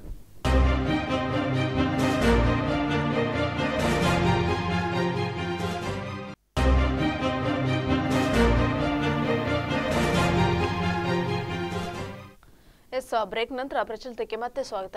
ಈಗಾಗಲೇ ನಾವು ಗಮನಿಸ್ತಾ ಇದ್ವಿ, ಸೆಲ್ಫಿ ಗೀಳು ಎಷ್ಟರ ಮಟ್ಟಿಗೆ ಬೆಳೆದಿದೆ ಅನ್ನುವಂಥದ್ದು. ಅದು ನಮ್ಮ ಭಾರತದಲ್ಲಿ ಇಷ್ಟರ ಮಟ್ಟಿಗೆ ಬೆಳೆದಿದೆ ಅಂತ ಹೇಳಿದ್ರೆ ನಿಜಕ್ಕೂ ಕೂಡ ಒಂದು ದುರಂತ ಅಂತ ಹೇಳ್ಬಹುದು. ಯಾಕಂದ್ರೆ ಒಂದು ಆಧುನಿಕತೆ ಬರುತ್ತೆ, ಆಧುನಿಕತೆಯ ಜೊತೆಗೆ ನಮಗೆ ಸಾಕಷ್ಟು ರೀತಿಯ ತಂತ್ರಜ್ಞಾನಗಳು ಡೆವಲಪ್ಮೆಂಟ್ ಆಗುತ್ತೆ. ಆದ್ರೆ ಆ ತಂತ್ರಜ್ಞಾನವನ್ನ ಎಷ್ಟರ ಮಟ್ಟಿಗೆ ನಾವು ಬಳಸಬೇಕು ಅನ್ನುವಂಥದ್ದು ಕೂಡ ಇತ್ತೀಚೆಗೆ ಯುವಕರಲ್ಲಿ ಮೂಡಬೇಕಾದಂತಹ ಒಂದು ಸಂದೇಶ. ಆದ್ರೂ ಕೂಡ ಯಾಕೆ ಇಷ್ಟು ಎಜುಕೇಶನ್ ಇದ್ರೂ ಕೂಡ ಯಾಕೆ ಇಂತಹ ಒಂದು ಗೀಳಿಗೆ ಒಳಗಾಗ್ತಾರೆ ಅನ್ನುವಂಥದ್ದು ನಿಜಕ್ಕೂ ಕೂಡ ಒಂದು ಕಡೆ ಬೇಸರವನ್ನ ತರಿಸ್ತಾ ಇರುವಂತದ್ದು. ಎಸ್ ಹಾಗೆ SP ಜಂಗಪ್ಪ ಅವರೇ, ನೀವು ಈಗಾಗಲೇ ಹೇಳಿದ್ರಿ ಕೆಲವೊಂದಿಷ್ಟು ನಾವು ಇಂತಹ ಕಾರ್ಯಕ್ರಮ ಅಥವಾ ಇಂಥದ್ದೇ ಆಗ್ಬೇಕು, ಇಂಜಿನಿಯರ್ ಆಗ್ಬೇಕು, ಡಾಕ್ಟರ್ ಆಗ್ಬೇಕು, ಆತರ ಕೆಲವೊಂದಿಷ್ಟು ಜನರಲ್ಲಿ ಮನಸ್ಸಲ್ಲಿ ಇರುತ್ತೆ. ಆದ್ರೆ ಅದ್ರ ಜೊತೆಗೆ ಕೆಲವೊಂದಿಷ್ಟು ಸಾಂಸ್ಕೃತಿಕ ಕಾರ್ಯಕ್ರಮಗಳಾಗಿರ್ಬೋದು ಅಥವಾ ಇಂತಹ ಒಂದು ಆಕ್ಟಿವಿಟೀಸ್ ಅಲ್ಲಿ ಅವರು ಇನ್ವಾಲ್ವ್ ಆದ್ರೆ ಸೊ ಇದರಿಂದ ಸ್ವಲ್ಪ ರೀತಿಯಲ್ಲಿ ಕಂಟ್ರೋಲ್ ಮಾಡ್ಲಿಕ್ಕೆ ಸಾಧ್ಯ ಆಗ್ಬೋದು. ಡೆಫಿನೆಟ್ಲಿ ಅಂತ ಇದು ಎಕ್ಸ್ಟ್ರಾ ಕರಿಕ್ಯುಲರ್ ಆಕ್ಟಿವಿಟೀಸ್ ಮೊದಲು ಶಾಲೆ ಕಾಲೇಜುಗಳಲ್ಲಿ ತುಂಬಾ ಒತ್ತು ಕೊಡ್ತಾ ಇದ್ರು ಅದಕ್ಕೆ. ಈಗ ಅದಿಲ್ಲ. ಈಗ ಮಕ್ಕಳು ಬೆಳಿಗ್ಗೆ ಎದ್ದ ತಕ್ಷಣ ಕಂಪ್ಯೂಟರ್ ನೋಡ್ತಾರೆ ಫಸ್ಟ್. ಮೊದಲು ನಾವು ಎದ್ದ ತಕ್ಷಣ ಸ್ಪೋರ್ಟ್ಸ್ ಗ್ರೌಂಡಿಗೆ ಹೋಗ್ತಾ ಇದ್ವಿ. ಯಾವ ಗ್ರೌಂಡಿಗೆ ಹೋಗೋದು, ಅಪ್ಪ ಅಮ್ಮ ಯಾವಾಗ ನಮ್ಮನ್ನು ಗ್ರೌಂಡಿಗೆ ಬಿಡ್ತಾರೆ ಅನ್ನೋದು ಇತ್ತು. ಸಂಜೆ ಹೋದ್ರೆ ಗ್ರೌಂಡ್ ಅಲ್ಲಿ ಇರ್ತಾ ಇದ್ವು. ಈಗ ಗ್ರೌಂಡ್ ಅಲ್ಲಿ ಮಕ್ಕಳು ಇರೋದಿಲ್ಲ, ಪ್ಲೇ ಗ್ರೌಂಡ್ ಅಲ್ಲಿ ಇಲ್ಲ, ಪ್ಲೇ ಗ್ರೌಂಡೇ ಕಡಿಮೆ ಆಗ್ಬಿಟ್ಟಿದೆ. ಆ ಪ್ಲೇ ಗ್ರೌಂಡನ್ನು ರೆಸ್ಟೋರ್ ಮಾಡಬೇಕು ಅಂತ there is a separate act, ನಿಜ. ಪ್ಲೇ ಗ್ರೌಂಡ್ಸ್ ಆ್ಯಕ್ಟ್ ಅಂತ ಇದೆ. ಹೌದು. ಅದು ಕೂಡ ಯಾರು ರಾಜ್ಯ ಸರ್ಕಾರ ಯಾವ ಸರ್ಕಾರಗಳು ಕೂಡ ಅದರ ಬಗ್ಗೆ ಗಮನ ಹರಿಸ್ತಾ ಇಲ್ಲ.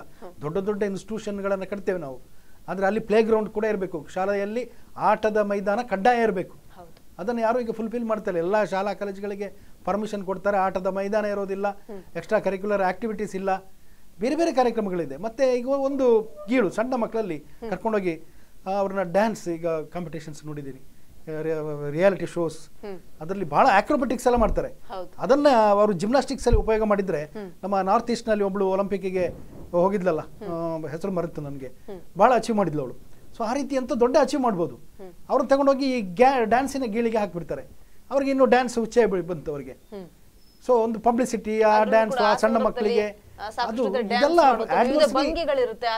ಕಾಲು ಮುರ್ಕೊಳ್ಳೋದು, ಕೈ ಮುರ್ಕೊಳ್ಳೋದು ಎಲ್ಲ ಇರುತ್ತೆ. ಆ ಭಂಗಿಗಳು ಓಕೆ, ಆ ಭಂಗಿಗಳನ್ನ ಸ್ಪೋರ್ಟ್ಸ್ ಅಲ್ಲಿ ಅಳವಡಿಸಿದ್ರೆ, ಜಿಮ್ನಾಸ್ಟಿಕ್ ಆಕ್ರೋಬ್ಯಾಟಿಕ್ಸ್ ಅನ್ನ ಮಾಡಿದ್ರೆ ಅವರು ಪ್ರಪಂಚದಲ್ಲಿ ಸರ್ವಶ್ರೇಷ್ಠರಾಗಬಹುದು ಭಾರತದವರು. ಅದನ್ನ ಮಾಡ್ತಾ ಇಲ್ಲ. ಈ ಸಣ್ಣ ಮಕ್ಕಳಿಗೆ ಡ್ಯಾನ್ಸ್ ಅಂತೇಳಿ ಅದೊಂದು ಹುಚ್ಚನ್ನು ಇಡಿಸ್ಬಿಟ್ಟಿದ್ದಾರೆ. ಸೊ ಇದೆಲ್ಲ ಒಂದೊಂದು ಗೀಳುಗಳನ್ನ ಇಟ್ ಸ್ಟಾರ್ಟ್ಸ್ ಫ್ರಮ್ ಹೋಮ್, ಮನೆಯಿಂದ ಸಂಸ್ಕಾರ ಪ್ರಾರಂಭ ಆಗ್ಬೇಕು ಅನ್ನುವಂಥದ್ದು ಅದು ಮುಖ್ಯ. ಈಗ ಭರತನಾಟ್ಯ ಎಷ್ಟು ಜನ ಮಾಡ್ತಾರೆ? ಅಲ್ಲ, ನಾನು ಯಾವ್ದನ್ನ ಇದು ಅದು ಕೂಡ ಬೇಕು, ಇದು ಬೇಕು, ಡ್ಯಾನ್ಸ್ ಬೇಕು, ಮಾಡರ್ನ್ ಡ್ಯಾನ್ಸ್ ಬೇಕು. ಅಶ್ಲೀಲತೆ ಕಡೆಗೆ ಮಕ್ಕಳನ್ನ ಕೊಂಡೊಯ್ಯುವಂತಹ ಪ್ರವೃತ್ತಿಯನ್ನ ಮನೆಯಿಂದ ಪ್ರಾರಂಭ ಮಾಡಬಾರ್ದು ಅನ್ನೋಂಥದ್ದು. ನಮ್ಮಲ್ಲಿ ವಿಶಿಷ್ಟವಾದ ಸಂಸ್ಕೃತಿ ಇದೆ, ಅದನ್ನೇ ಚೆನ್ನಾಗಿ ಬಳಸ್ಕೊಂಡು ಆ ಸಂಸ್ಕೃತಿಯ ಪುನರುತ್ಥಾನ ಮಾಡಿಕೊಂಡು ಹಾಗೆ ನಾವು ಬೆಳ್ಕೊಂಡು ಹೋಗಬೇಕು. ಮತ್ತೆ ಸಂಸ್ಕಾರಯುತ ಜೀವನವನ್ನು ನಡೆಸಬೇಕು, ಒಳ್ಳೆಯ ಕೌಟುಂಬಿಕ ಜೀವನ ಆಗಬೇಕು. ಇದನ್ನೆಲ್ಲ ಗಮನದಲ್ಲಿ ಇಟ್ಕೊಂಡು ಸರ್ಕಾರ ಕೂಡ ಅದಕ್ಕೆ ಕೆಲಸ ಮಾಡಬೇಕು, ಸಂಘ ಸಂಸ್ಥೆಗಳು ಕೆಲಸ ಮಾಡಬೇಕು, ಮಾಧ್ಯಮದವರು ಮಾಡಬೇಕು, ನಮ್ಮಂತ ವಿದ್ಯಾವಂತರು ಕೂಡ ನಾವು ಸೇವೆ ಮಾಡಬೇಕು. ಎಲ್ಲರೂ ಕೂಡ ಒಟ್ಟಾಗಿ ಸೇರಿದಾಗ ಮಾತ್ರ ಇಂತಹ ಒಂದು ಹೌದು, ಅಷ್ಟು ಇಲ್ಲದ್ರೆ ಏನು ಮಾಡ್ಲಿಕ್ಕೆ ಸಾಧ್ಯ ಇಲ್ಲ. ಕಾನೂನಿಂದ ಇದಕ್ಕೆ ತಿಲಾಂಜಲಿ ತರ್ತೇನೆ ಅನ್ನೋದು ಸುಳ್ಳು. ಏನ್ ಮಾಡ್ಲಿಕ್ಕೆ ಸಾಧ್ಯ ಇಲ್ಲ. ಅವರ ಮನಸ್ಸಿನಲ್ಲೇ ಇಂತಹ ಒಂದು ಯೋಜನೆಗಳು ಬರ್ಬೇಕು ಅಂತ. ಆ ಕ್ರಿಯೇಟಿವ್ನೆಸ್ ಇದೆಯಲ್ಲ, ಅದನ್ನ ಅವರ ಮನಕ್ಕೆ ಬಿತ್ತಬೇಕು ನಾವು. ಹಾಗೆ ಅಂತ ಬಿತ್ತು ಹಾಕಿದ್ರೆ ಮಾತ್ರ ನಾವು ಒಂದು ಒಳ್ಳೆಯ ಫಲಿತಾಂಶವನ್ನು ನಿರೀಕ್ಷೆ ಮಾಡ್ಬೋದು, ಒಳ್ಳೆಯ ಯುವ ಜನಾಂಗವನ್ನು ನಿರೀಕ್ಷೆ ಮಾಡ್ಬೋದು. ನಿಜ. ಓಕೆ, ಹಾಗೆ ಮೋಹನ್ ರಾಜ್ ಅವರು, ಈಗಾಗಲೇ ನಾವು ಗಮನಿಸ್ತಾ ಇದ್ವಿ, ನಾವು ಇಂಡಿಯಾದಲ್ಲಿ ಇಂತಹ ಸಂಖ್ಯೆ ಹೆಚ್ಚಾಗ್ತಾ ಇದೆ. ಮೊಬೈಲ್ ನಲ್ಲಿ ಸೆಲ್ಫಿ ತೆಗೆದುಕೊಂಡು ಅದರಿಂದ ಆಗುವಂತಹ ಮರಣ ಹೊಂದುವಂತವರ ಸಂಖ್ಯೆ ಇದರಲ್ಲಿ ಜಾಸ್ತಿ ಆಗ್ತಿದೆ ಅಂತ. ಇನ್ನು ಇಂಡಿಯಾದಲ್ಲಿ ಯಾಕೆ ಇದರ ಸಂಖ್ಯೆ ಜಾಸ್ತಿ ಆಗ್ಲಿಕ್ಕೆ ಕಾರಣ ಅಂತ? ತಂತ್ರಜ್ಞಾನದ ವಿಚಾರದಲ್ಲಿ ಈಗ ಭಾರತ ದೇಶ ಮುಂದೆ ಇದೆ ಒಂದು ಕಡೆಯಿಂದ, ಆದ್ರೆ ಇದು ಅಪಾಯಕಾರಿ ಬೆಳವಣಿಗೆ. ಖಂಡಿತ ಭಾರತ ದೇಶಕ್ಕೆ ಒಳ್ಳೇದಲ್ಲ. ನಮ್ಮ ದೇಶ ಸಂಸ್ಕೃತಿ ಇದ್ದಂಥ ದೇಶ. ಇಂಥ ಒಂದು ಸಂಸ್ಕೃತಿ ಇದ್ದಂಥ ದೇಶದಲ್ಲಿ ಈ ರೀತಿಯ ಅಪಾಯಕಾರಿ ಬೆಳವಣಿಗೆ ನಮಗೆ ಶೋಭೆ ತರುವಂಥದ್ದು ಅಲ್ಲ. ಆದರೆ ಈಗಿನ ತಂತ್ರಜ್ಞಾನ ಹೆಚ್ಚು ಸ್ಪೀಡಾಗಿ ಬೆಳೆಯುವಂಥ ಈ ಸಂದರ್ಭದಲ್ಲಿ ದೇಶ ನಮ್ಮ ಮುಂದೆ ಇದೆ. ಆ ಸಂದರ್ಭದಲ್ಲಿ ಜನ ಆಕರ್ಷಣೆ ಪ್ರಾಚೀನ ವಿಚಾರಕ್ಕೋಸ್ಕರ ಹೋಗ್ತಾ ಇದ್ದಾರೆ ಒಂದು ಕಡೆಯಿಂದ. ಇವತ್ತು ಏನಾಗ್ತದೆ ಅಂದರೆ ಮಾತುಕತೆ, ಕಮ್ಯುನಿಕೇಷನ್ ಗ್ಯಾಪ್ ಆಗ್ತದೆ. ಮಾತುಕತೆ ನಮ್ಮ ಪರ್ಸನಲ್ ಆಗಿ ಮೀಟ್ ಆಗುವಂಥ ವಿಚಾರ ಕಡಿಮೆ ಆಗ್ತಾ ಇದೆ. ಕೇವಲ ಈ ಕಂಪ್ಯೂಟರ ಮೊಬೈಲ್ ಮುಖಾಂತರ, ವಿಡಿಯೋ ಕಾಲ್ ಮುಖಾಂತರ ನಾವು ಸಂಪರ್ಕ ಮಾಡುವಂಥ ಗೀಲು ನಮ್ಮಲ್ಲಿ ಇಟ್ಕೊಂಡಿದ್ದೇವೆ ನಾವು. ಈಗ ಆ ಹುಚ್ಚಿಗೆ ನಾವು ಹೋಗಿದ್ದೇವೆ ಹೊರತು ಮುಖತ ಭೇಟಿಯಾಗುವಂಥ ಮಾತುಕತೆ ಮಾಡುವಂಥ ವಿಚಾರ ಹೋಗಿ ಆಗಿದೆ. ಅದಕ್ಕೆ ನಾವು ತಿಲಾಂಜಲಿ ಹಾಕಿದ್ದೇವೆ. ಈಗ ನಾನೊಂದು ಮೊನ್ನೆ ನೋಡಿದ ವಿಚಾರ, ಒಂದು ಸ್ಕೂಲಲ್ಲಿ ಹೇಳಿಕೆ, ನಮ್ಮ ಉಡುಪಿಯ ವಿರೂಪಾಕ್ಷ ದೇವರ ಮನೆ ಡಾಕ್ಟರ್ ಅವರು ಒಂದು ಪುಸ್ತಕ ಬರೆದಿದ್ರು, ಪ್ಲೀಸ್ ಮಾತಾಡಿ ಅಂದರೆ ಅವರು ಮಕ್ಕಳಲ್ಲಿ ಮಾತಾಡಬೇಕು ಅಂತ. ನಾವು ತಂದೆ ತಾಯಿಯರಾಗಿ ಪ್ರತಿ ಮಕ್ಕಳಲ್ಲಿ ಮಾತಾಡುವ ಗೀಲನ್ನು ಇಟ್ಕೊಳ್ಬೇಕು, ಅವರ ಕ್ವಶನ್ ಮಾಡಬೇಕು, ಅವರ ಪ್ರತಿಯೊಂದು ವಿಚಾರಕ್ಕೂ ಅವರ ಸ್ಪಂದನೆ ಕೊಡುವಂಥ ಕೆಲಸ ಮಾಡಬೇಕು. ಆಗ ಒಳ್ಳೆಯ ಮಕ್ಕಳಾಗಿ ಬೆಳೀತಾರೆ ಮುಂದೆ ಅಂತ ವಿಚಾರ, ಒಳ್ಳೆಯ ವಿಚಾರವನ್ನು ಬರೆದಿದ್ದಾರೆ. ಇದನ್ನು ನೋಡುವಾಗ ಹೌದು ಅಂತ ನಮ್ಗೆ ಕಾಣುತ್ತೆ. ಇವತ್ತಿನ ಸ್ಥಿತಿಗತಿಯಲ್ಲಿ ಈ ಕಂಪ್ಯೂಟರ್ ಎಲ್ಲ ಬಂದ ನಂತರ, ಈ ಮೊಬೈಲ್ ಎಲ್ಲ ಬಂದ ನಂತರ ಮುಖತ ಭೇಟಿಯಾಗಿ ನಮ್ಮ ಕಷ್ಟ ಸ್ಪಂದನೆ ಮಾಡ್ತಕ್ಕಂಥ, ನಾವು ಮಾತುಕತೆ ಮಾಡುವಂಥ ವಿಚಾರಕ್ಕೆ ನಾವು ದೂರ ಹೋಗ್ತಾ ಇದ್ದೇವೆ. ವಿಡಿಯೋ ಕಾಲಲ್ಲಿ ಮಾತಾಡೋದು, ಈ ರೀತಿಯ ಗೀಳಿಗೆ ನಾವು ಬಂದಿದ್ದೇವೆ. ಅದು ಒಂದು ರೀತಿಯ ಆ ಗೀಳಿಗೆ ಹೋಗಿ ಅದು ಅನಾಹುತ ಆಗುವಂಥ ಸಂದರ್ಭ ಜಾಸ್ತಿ ಇರ್ತದೆ. ಎಷ್ಟೋ ಹೆಣ್ಣು ಮಕ್ಕಳು ಅವರವರ ಭವಿಷ್ಯವನ್ನು ಹಾಳು ಮಾಡಿಕೊಳ್ಳುವಂಥ ಘಟನೆಗಳು ತುಂಬ ನಡೀತಿದೆ. ಆದರೆ ನಮ್ಮ ದೇಶ ಯಾಕೆ ಈ ರೀತಿ ಮುಂದುವರಿತಿದೆ, ಇದು ಅಪಾಯಕಾರಿ ಬೆಳವಣಿಗೆಗೆ ಯಾವ ರೀತಿಯಲ್ಲಿ ಕಡಿವಾಣ ಹಾಕ್ಬೋದು ಅಂತ ನಮ್ಮ ಸರ್ಕಾರ ಯೋಚನೆ ಮಾಡುವಂಥ ಕಾಲಘಟ್ಟದಲ್ಲಿ ನಾವು ಇದ್ದೇವೆ. ಖಂಡಿತ ನಾವು ಯಾಕೆಂದರೆ ಇವತ್ತು ಒಂದು ಕಡೆಯಿಂದ ತಂತ್ರಗಾರಿಕೆಯಲ್ಲಿ ನಾವು ಮುಂದುವರಿಯಲೇಬೇಕು. ಯಾಕಂದರೆ ಬಾಕಿ ದೇಶಗಳಿಂದ ನಾವು ಮುಂದುವರಿಬೇಕು ಒಂದು ಕಡೆಯಿಂದ ಆಗಿದ್ರೆ ನಮ್ಮ ಸಂಸ್ಕೃತಿಗೆ ಧಕ್ಕೆ ಆಗುವಂಥ ಯಾವುದೇ ತಂತ್ರಜ್ಞಾನ ನಮಗೆ ಬರ್ಬೋದು.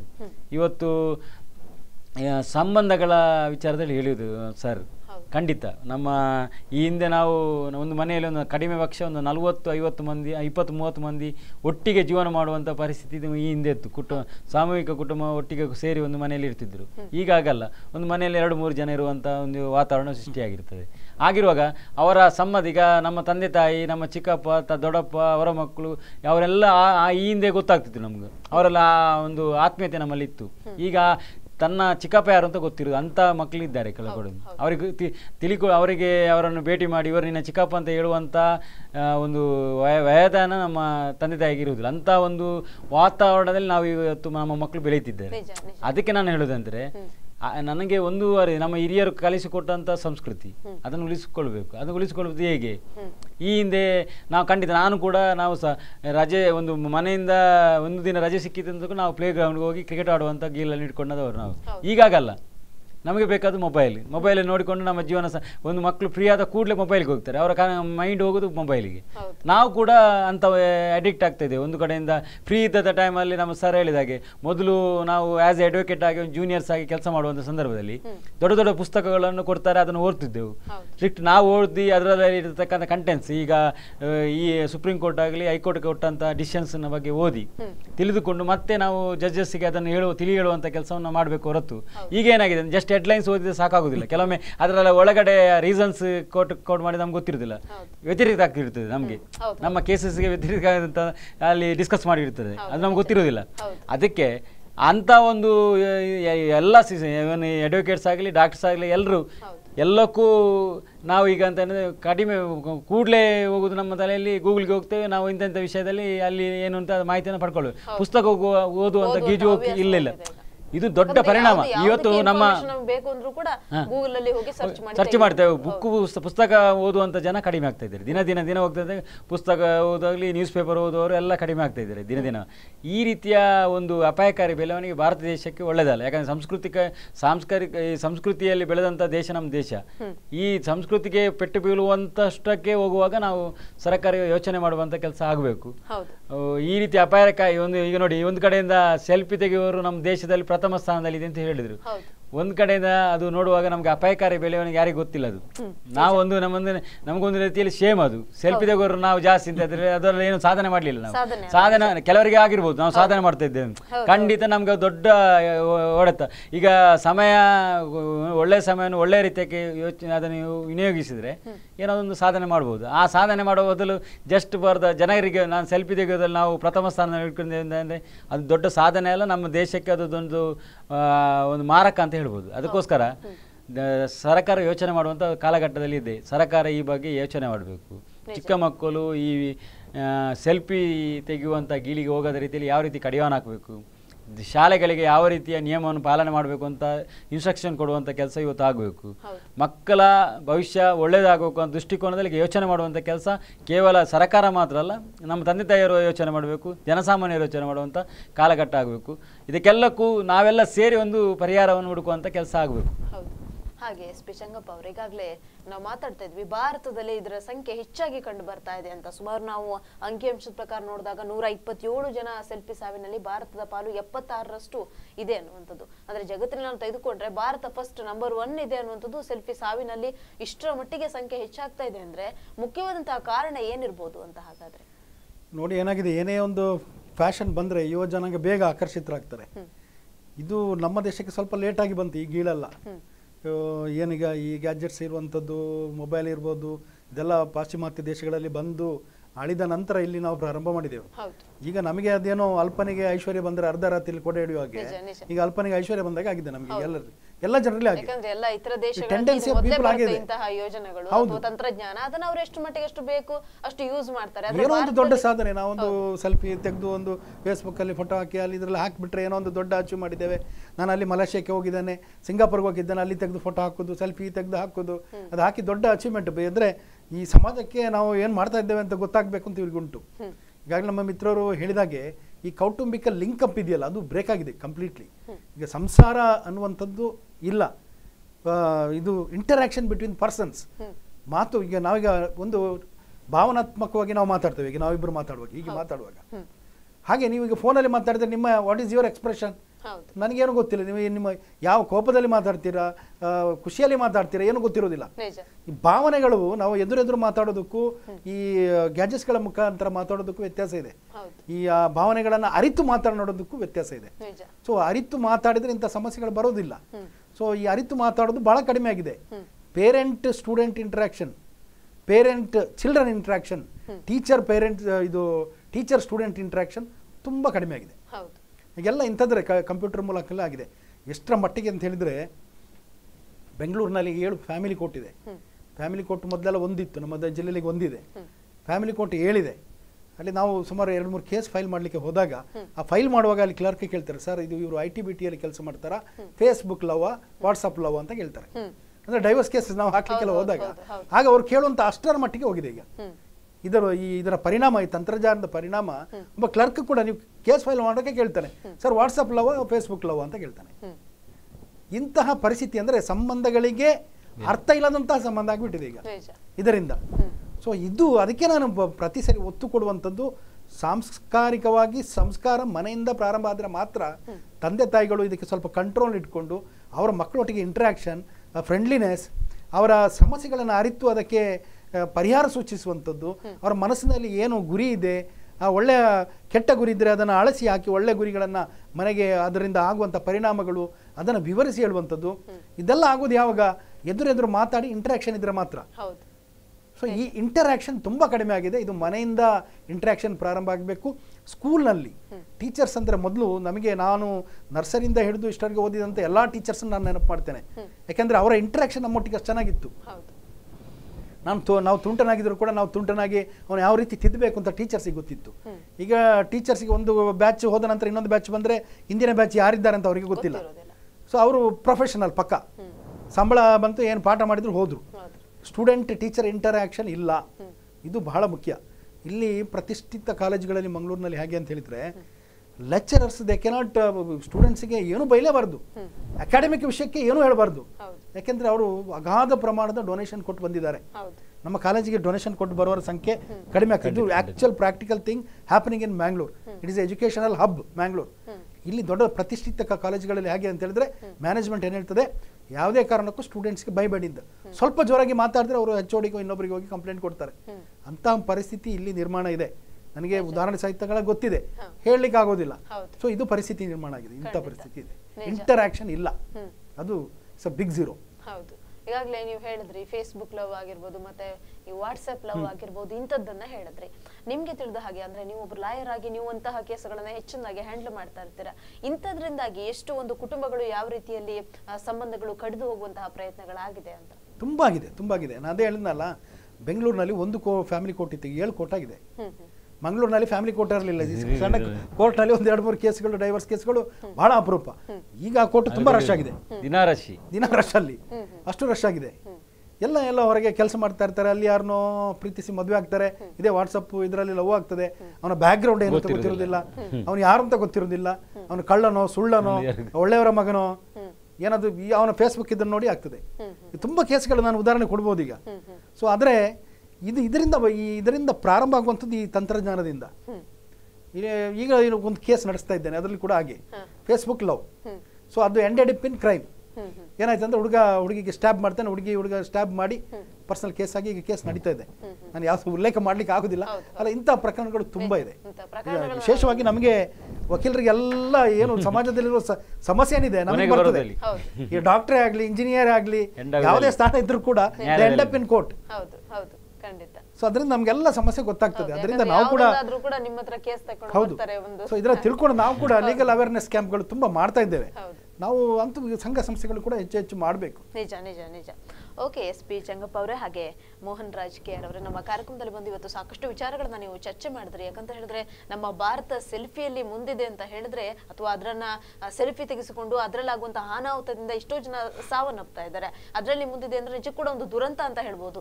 ಒಂದು ಆಧುನಿಕತೆಯಲ್ಲಿ ನಾವು ಸಾಕಷ್ಟು ತಂತ್ರಜ್ಞಾನಗಳು ಬರುತ್ತೆ, ಆದ್ರೆ ಇಂತಹ ತಂತ್ರಜ್ಞಾನವನ್ನ ನಾವು ಸರಿಯಾದ ರೀತಿಯಲ್ಲಿ ಬಳಕೆ ಮಾಡ್ಕೊಳ್ತಿಲ್ವಲ್ಲ, ಅಥವಾ ಇಂತಹ ಅನಾಹುತಗಳನ್ನ ಸೃಷ್ಟಿ ಮಾಡ್ಕೊಳ್ತಿದೀವಲ್ವಲ್ಲ ಅನ್ನುವಂಥದ್ದು. ಅದ್ರ ಜೊತೆಗೆ ಕಾನೂನಿನ ಚೌಕಟ್ಟಿನ ಜೊತೆಗೆ ನಮ್ಮ ಮನಸ್ಥಿತಿ ಅಥವಾ ನಾವು ಅದನ್ನ ಅರ್ಥ ಮಾಡ್ಕೊಳ್ಬೇಕು ಅನ್ನುವಂಥದ್ದು. ಇಬ್ಬರಿಗೂ ಕೂಡ ಧನ್ಯವಾದಗಳು ಸರ್. ಎಸ್ ವೀಕ್ಷಕರೇ, ಇದೀಗ SP ಚಂಗಪ್ಪ ಅವರು ಹಾಗೆ ಮೋಹನ್ ರಾಜ್ KR ಅವರು ನಮ್ಮ ಕಾರ್ಯಕ್ರಮದಲ್ಲಿ ಬಂದು ಸಾಕಷ್ಟು ವಿಚಾರಗಳನ್ನ ಮಾತಾಡಿದ್ರು. ಯಾಕಂತ ಹೇಳಿದ್ರೆ ಈ ಸೆಲ್ಫಿ ಗೀಳು ಹೆಚ್ಚಾಗಿ ಬಿಟ್ಟಿರುವಂತದ್ದು, ನಮ್ಮ ಭಾರತದಲ್ಲೇ ಹೆಚ್ಚು ಸೆಲ್ಫಿ ತೆಗೆಸಿಕೊಂಡು ಅದರಿಂದ ಹೆಚ್ಚಿನ ಸಂಖ್ಯೆಯಲ್ಲಿ ಸಾವಾಗಿರುವಂತಹ ಪ್ರಮಾಣ ಹೆಚ್ಚಿನ ಪ್ರಮಾಣದಲ್ಲಿ ಕಂಡು ಬರ್ತಾ ಇದೆ. ಆ ನಿಟ್ಟಿನಲ್ಲಿ ಕಾನೂನಿನ ಅಥವಾ ಕಾನೂನಿನ ಚೌಕಟ್ಟಿನಲ್ಲಿ ನಾವು ಗಮನಿಸೋದಾದ್ರೆ ಪ್ರಯತ್ನಗಳು ಎಷ್ಟೋ ರೀತಿಯಲ್ಲಿ ಕಾನೂನುಗಳು ಇರುತ್ತೆ, ಆದ್ರೆ ಆ ಪ್ರಯತ್ನಗಳು ಯಾವುದು ಕೂಡ ಸಫಲ ಆಗೋದಿಲ್ಲ. ಯಾಕಂತ ಹೇಳಿದ್ರೆ ಜನರ ಮನಸ್ಸಿನಲ್ಲಿ ಅಂತ ಭಾವನೆಗಳು ಮುಖ್ಯವಾಗಿ ಬರ್ಬೇಕಾಗುತ್ತೆ. ಈ ಸೆಲ್ಫಿಯಿಂದ ನಮ್ಮ ಪ್ರಾಣ ಹೋಗುತ್ತೆ ಅನ್ನುವಂತ ಮನಸ್ಥಿತಿ ಯುವಕ ಯುವತಿಯರಿಗೆ ಬಂದಾಗ ಮಾತ್ರ ಇಂತಹ ಗಿಳಿಂದ ತಪ್ಪಿಸಿಕೊಳ್ಳಿಕ್ಕೆ ಸಾಧ್ಯ ಅನ್ನುವಂಥದ್ದು. ಎಸ್, ಇದೇ ಹೊತ್ತಿನ ವಿಶೇಷ. ನಿರಂತರ ಸುದ್ದಿ ಹಾಗೂ ಮನರಂಜನೆಗಾಗಿ ನೋಡ್ತಾ ಇರಿ ಸ್ಪಂದನ TV.